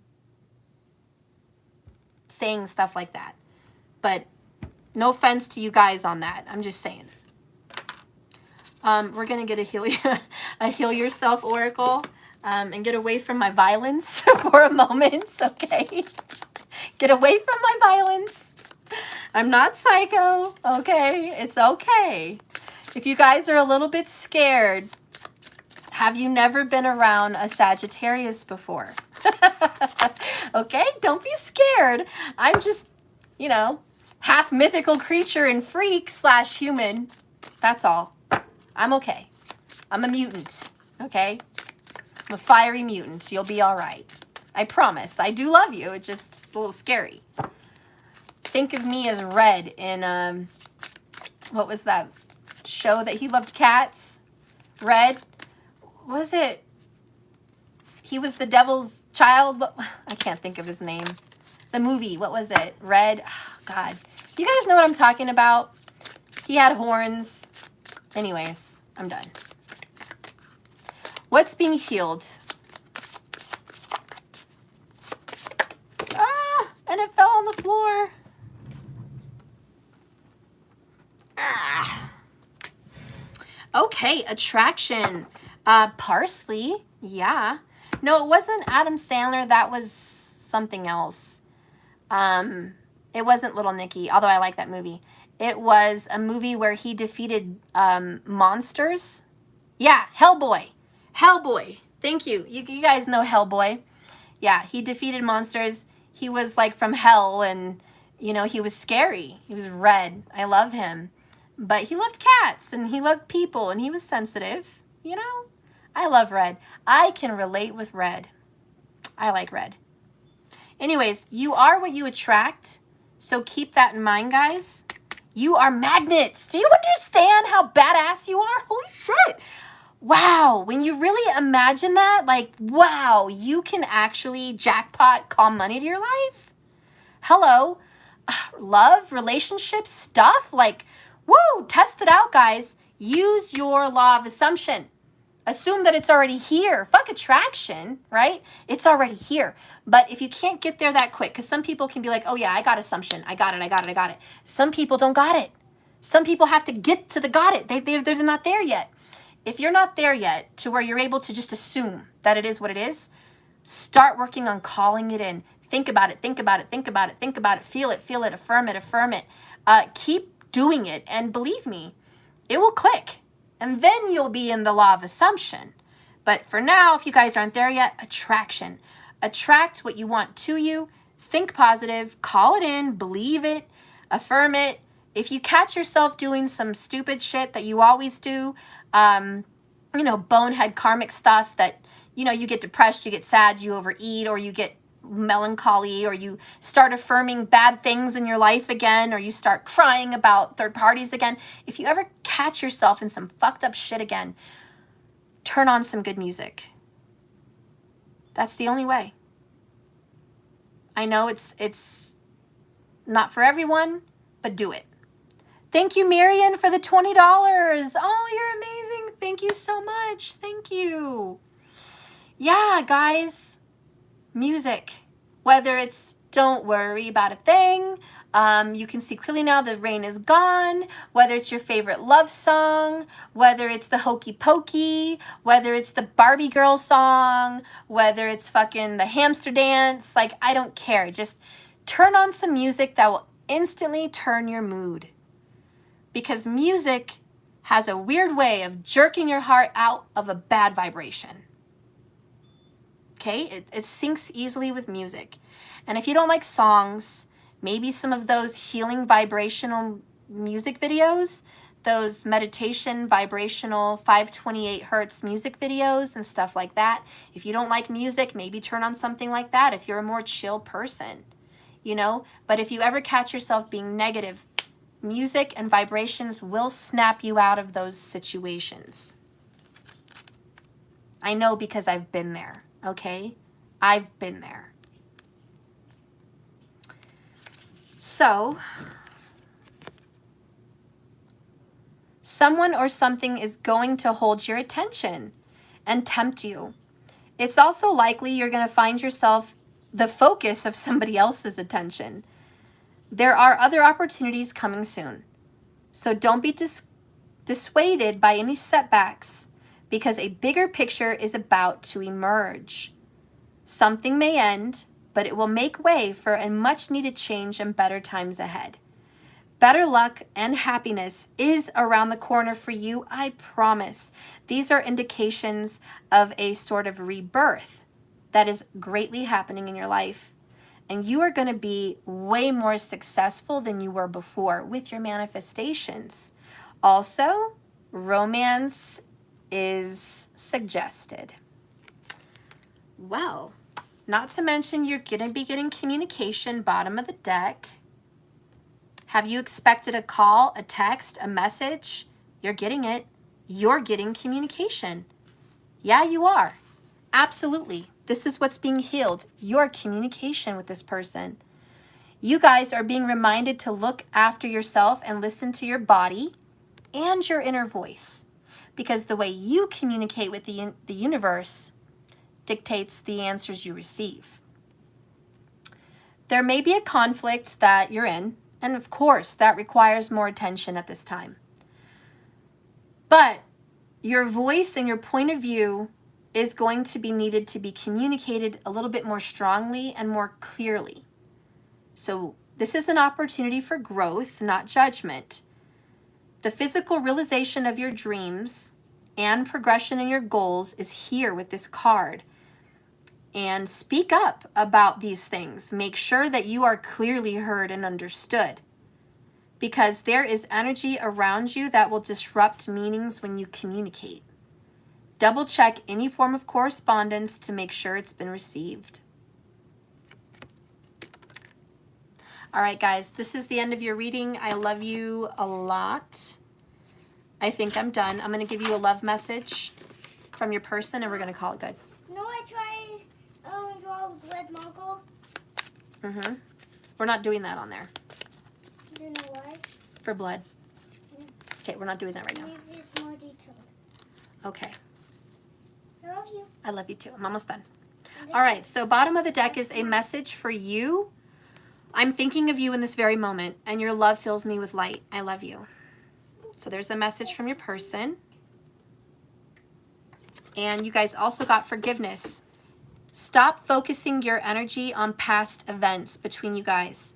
Your life is too precious to waste. You both can create your reality by what you think, dream, and imagine. More confirmation about creation of your reality. Just constant reminders, guys.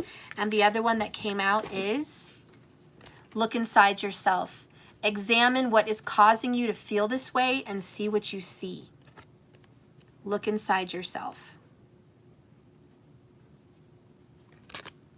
All right, another message from your person. Actual words. Message from my collective's person, please. Message from your love. Message from your love. You are getting communication. So let's communicate this new vibrational energy. Oh, I'm feeling 444. Yes, we are going to communicate this new energy. You've recently in this video had a shift. You have shifted. I can feel it. Energetically, you've shifted. So now, because of your shift, what are you going to hear from your partner? What are you going to hear from your partner? Well, that was a bonus. Okay. All right. Bonus. What are you going to hear from your partner? Sorry, I kept feeling more. I'm so sorry I've ever made you question your worth. You are incredible. Inside and out. Yep, that's what your person's going to tell you. You're going to hear the words, I'm sorry I ever made you question your worth. You're going to hear those words. Also, your person is going to come to you and say, I'm afraid of this love. I'm afraid of pain too. He or she is going to admit their fears to you. That's going to happen. Bonus clock. Need time, takes time, and time cycles, time to heal and progress. All divine timing. You've had a lot of time messages in your reading today. Next, I've been trying to get advice on what to do with our connection, but nobody really understands it. Yep, you're going to hear that. They're like, I've talked with people about this. I didn't know what to do. I'm trying to figure it out. I've tried to move on with somebody else, but I can't forget about you. You're going to hear it. You're going to hear it from this person. They have tried very, very hard to move on from you, but you are not easy to move on from. And you're going to speak it into the universe. Your person cannot move on from you because you're too incredible. Say it. I am too incredible that when my person tries to move on from me, he just can't or she just can't. I am too incredible of a person. Next, your person has checked up on you to see if you were with someone else, because they figure you could have anyone you want. You've got to be, you know, dating at least. They've wondered. Next, I'll always be here to keep you safe. They'll always be there for you. They'll always be there in your heart, in your body, in your soul, in your mind, and in 5D. They'll always be there for you. This person just wants to reaffirm, I'll always be here for you. Next, I'm afraid to fully open up in love. Okay, so you're going to get a lot of communication from your person. A lot of I'm sorry, a lot of affirmations about their fears.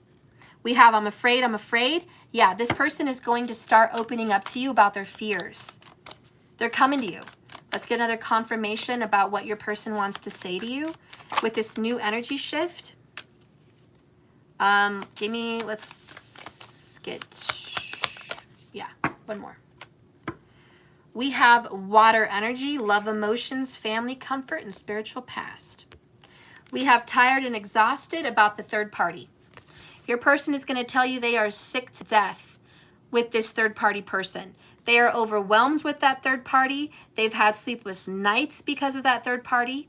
They have had a lack of boundaries. They've overgiven to the third party. They know they've given too much. They just want you to know that that third party, that other person that's involved, they're fucking tired and sick of them. Okay, they love you because bottom of the deck, I loved you then. I love you still. I always have, and I always will. You're going to hear they've never stopped loving you. Okay, they do need some more time to get out of a situation, but ultimately they want to fix this. Okay, they're feeling a little scared, but they want to fix it. Fire energy, King of Wands is what your DM's in. Fire energy. They are in the energy of passion, love, and romance. Okay, they do want to fix this with you. They just need some time to get out of this stupid third party, fucked up, tired, exhausted, bullshit ass situation. The next two is, yep, I want to talk and touch base with you. Okay, because they are letting it go. They are letting go of anger, hostility, grudges, third parties, blocks between you and them. They are letting it go. They are releasing energy right now. It's that release, okay? So believe me, this is some beautiful communication that you're going to have coming in. You will hear about their fears. You will get an apology that they've made you question your worth, okay? They are going to tell you a lot more about, a little bit more about the situation they're letting go of, okay? They're going to let you know they're not going anywhere, okay? Yeah. And you're definitely going to hear that they've checked up on you in some way. You're going to hear some kind of confirmation about that. And you're going to find out in some fucking confession that they have been sorry that they've tried to move on from you, but they still love you. Like they can't let go of you. They're still into you. And so they're going to let you know in some way you've always been on their mind. And it didn't matter who they moved on with or what they've done. They've been into you. And they've never let that go. So you're going to get some confirmation about that. Okay? Believe me. You might even hear from a friend of a friend that they've been talking about you. You might hear about it. But communication's coming in. All right? I'm going to let you guys go. This has been a badass reading. I was going to do the 55s after. You guys got to cut me some slack. I'm doing the best I fucking possibly can. I know you're waiting. Maybe later tonight I can come back on and do it. But I have literally been venting here on this reading for 3 people, who knows what the fuck's going on, for 210 minutes. I'm fried. Okay? I'm fried. My kids need me. I need to do shit. I love you guys, but I'm fried. I hope today this reading has given you clarity. Okay? And remember, like I said, I do believe that third party has cast some kind of dark curses or magic or something on you, and I want you to protect yourself, and I want you to send it back. I want you to send it all back to that person. You guys are going to conquer this bitch because that bitch lives inside your soul. That's where she lives, or he. That third party bitch, they live inside of you. And I know you're going to conquer that projection of your reality, and that person's gone. Okay? You are the magician. Your word is your wand. Okay? I love you guys. I'll see you guys tomorrow. Work on your shit, guys. I don't know. It's been a good reading. Thanks for watching. Please like and subscribe if you haven't already. And hit the bell icon so you know when I'm live, because I do free cards for people. Whoever's first in my live chat, I do free cards. So I hope you guys can do that. Hang in there. I'm coming back for the 55s. No more of those, by the way. Those are taken. Tomorrow we're doing the 22s. It's one question, $22. And that is available live tomorrow on some video that I intend to do. Okay? I will get my 55s done first before I do the 22s. So don't worry about that, guys. But anyways, those are available. And if anybody wants to purchase anything from me, please go to my website, www.jks1111.com. Also, no, I have not sent out all the cards yet. I'm on it. I told you I would the month of June. I'm on it. So sorry about the delay again, but Saturn has really taken a number on me. I think you understand. Anyways, guys, I'll see you tomorrow. If not, late tonight. Okay? Bye. Love you guys. Yep, everyone's still waiting. Don't worry. No one is forgotten. I see all the numbers coming in and all the names. So I'll see you guys. Lots of love. Bye. Oh, before I go, like I always say, I can't forget my trademark. Remember, this love, this is just a journey, not a destination. So just keep swimming. All right, guys. I'll see you now.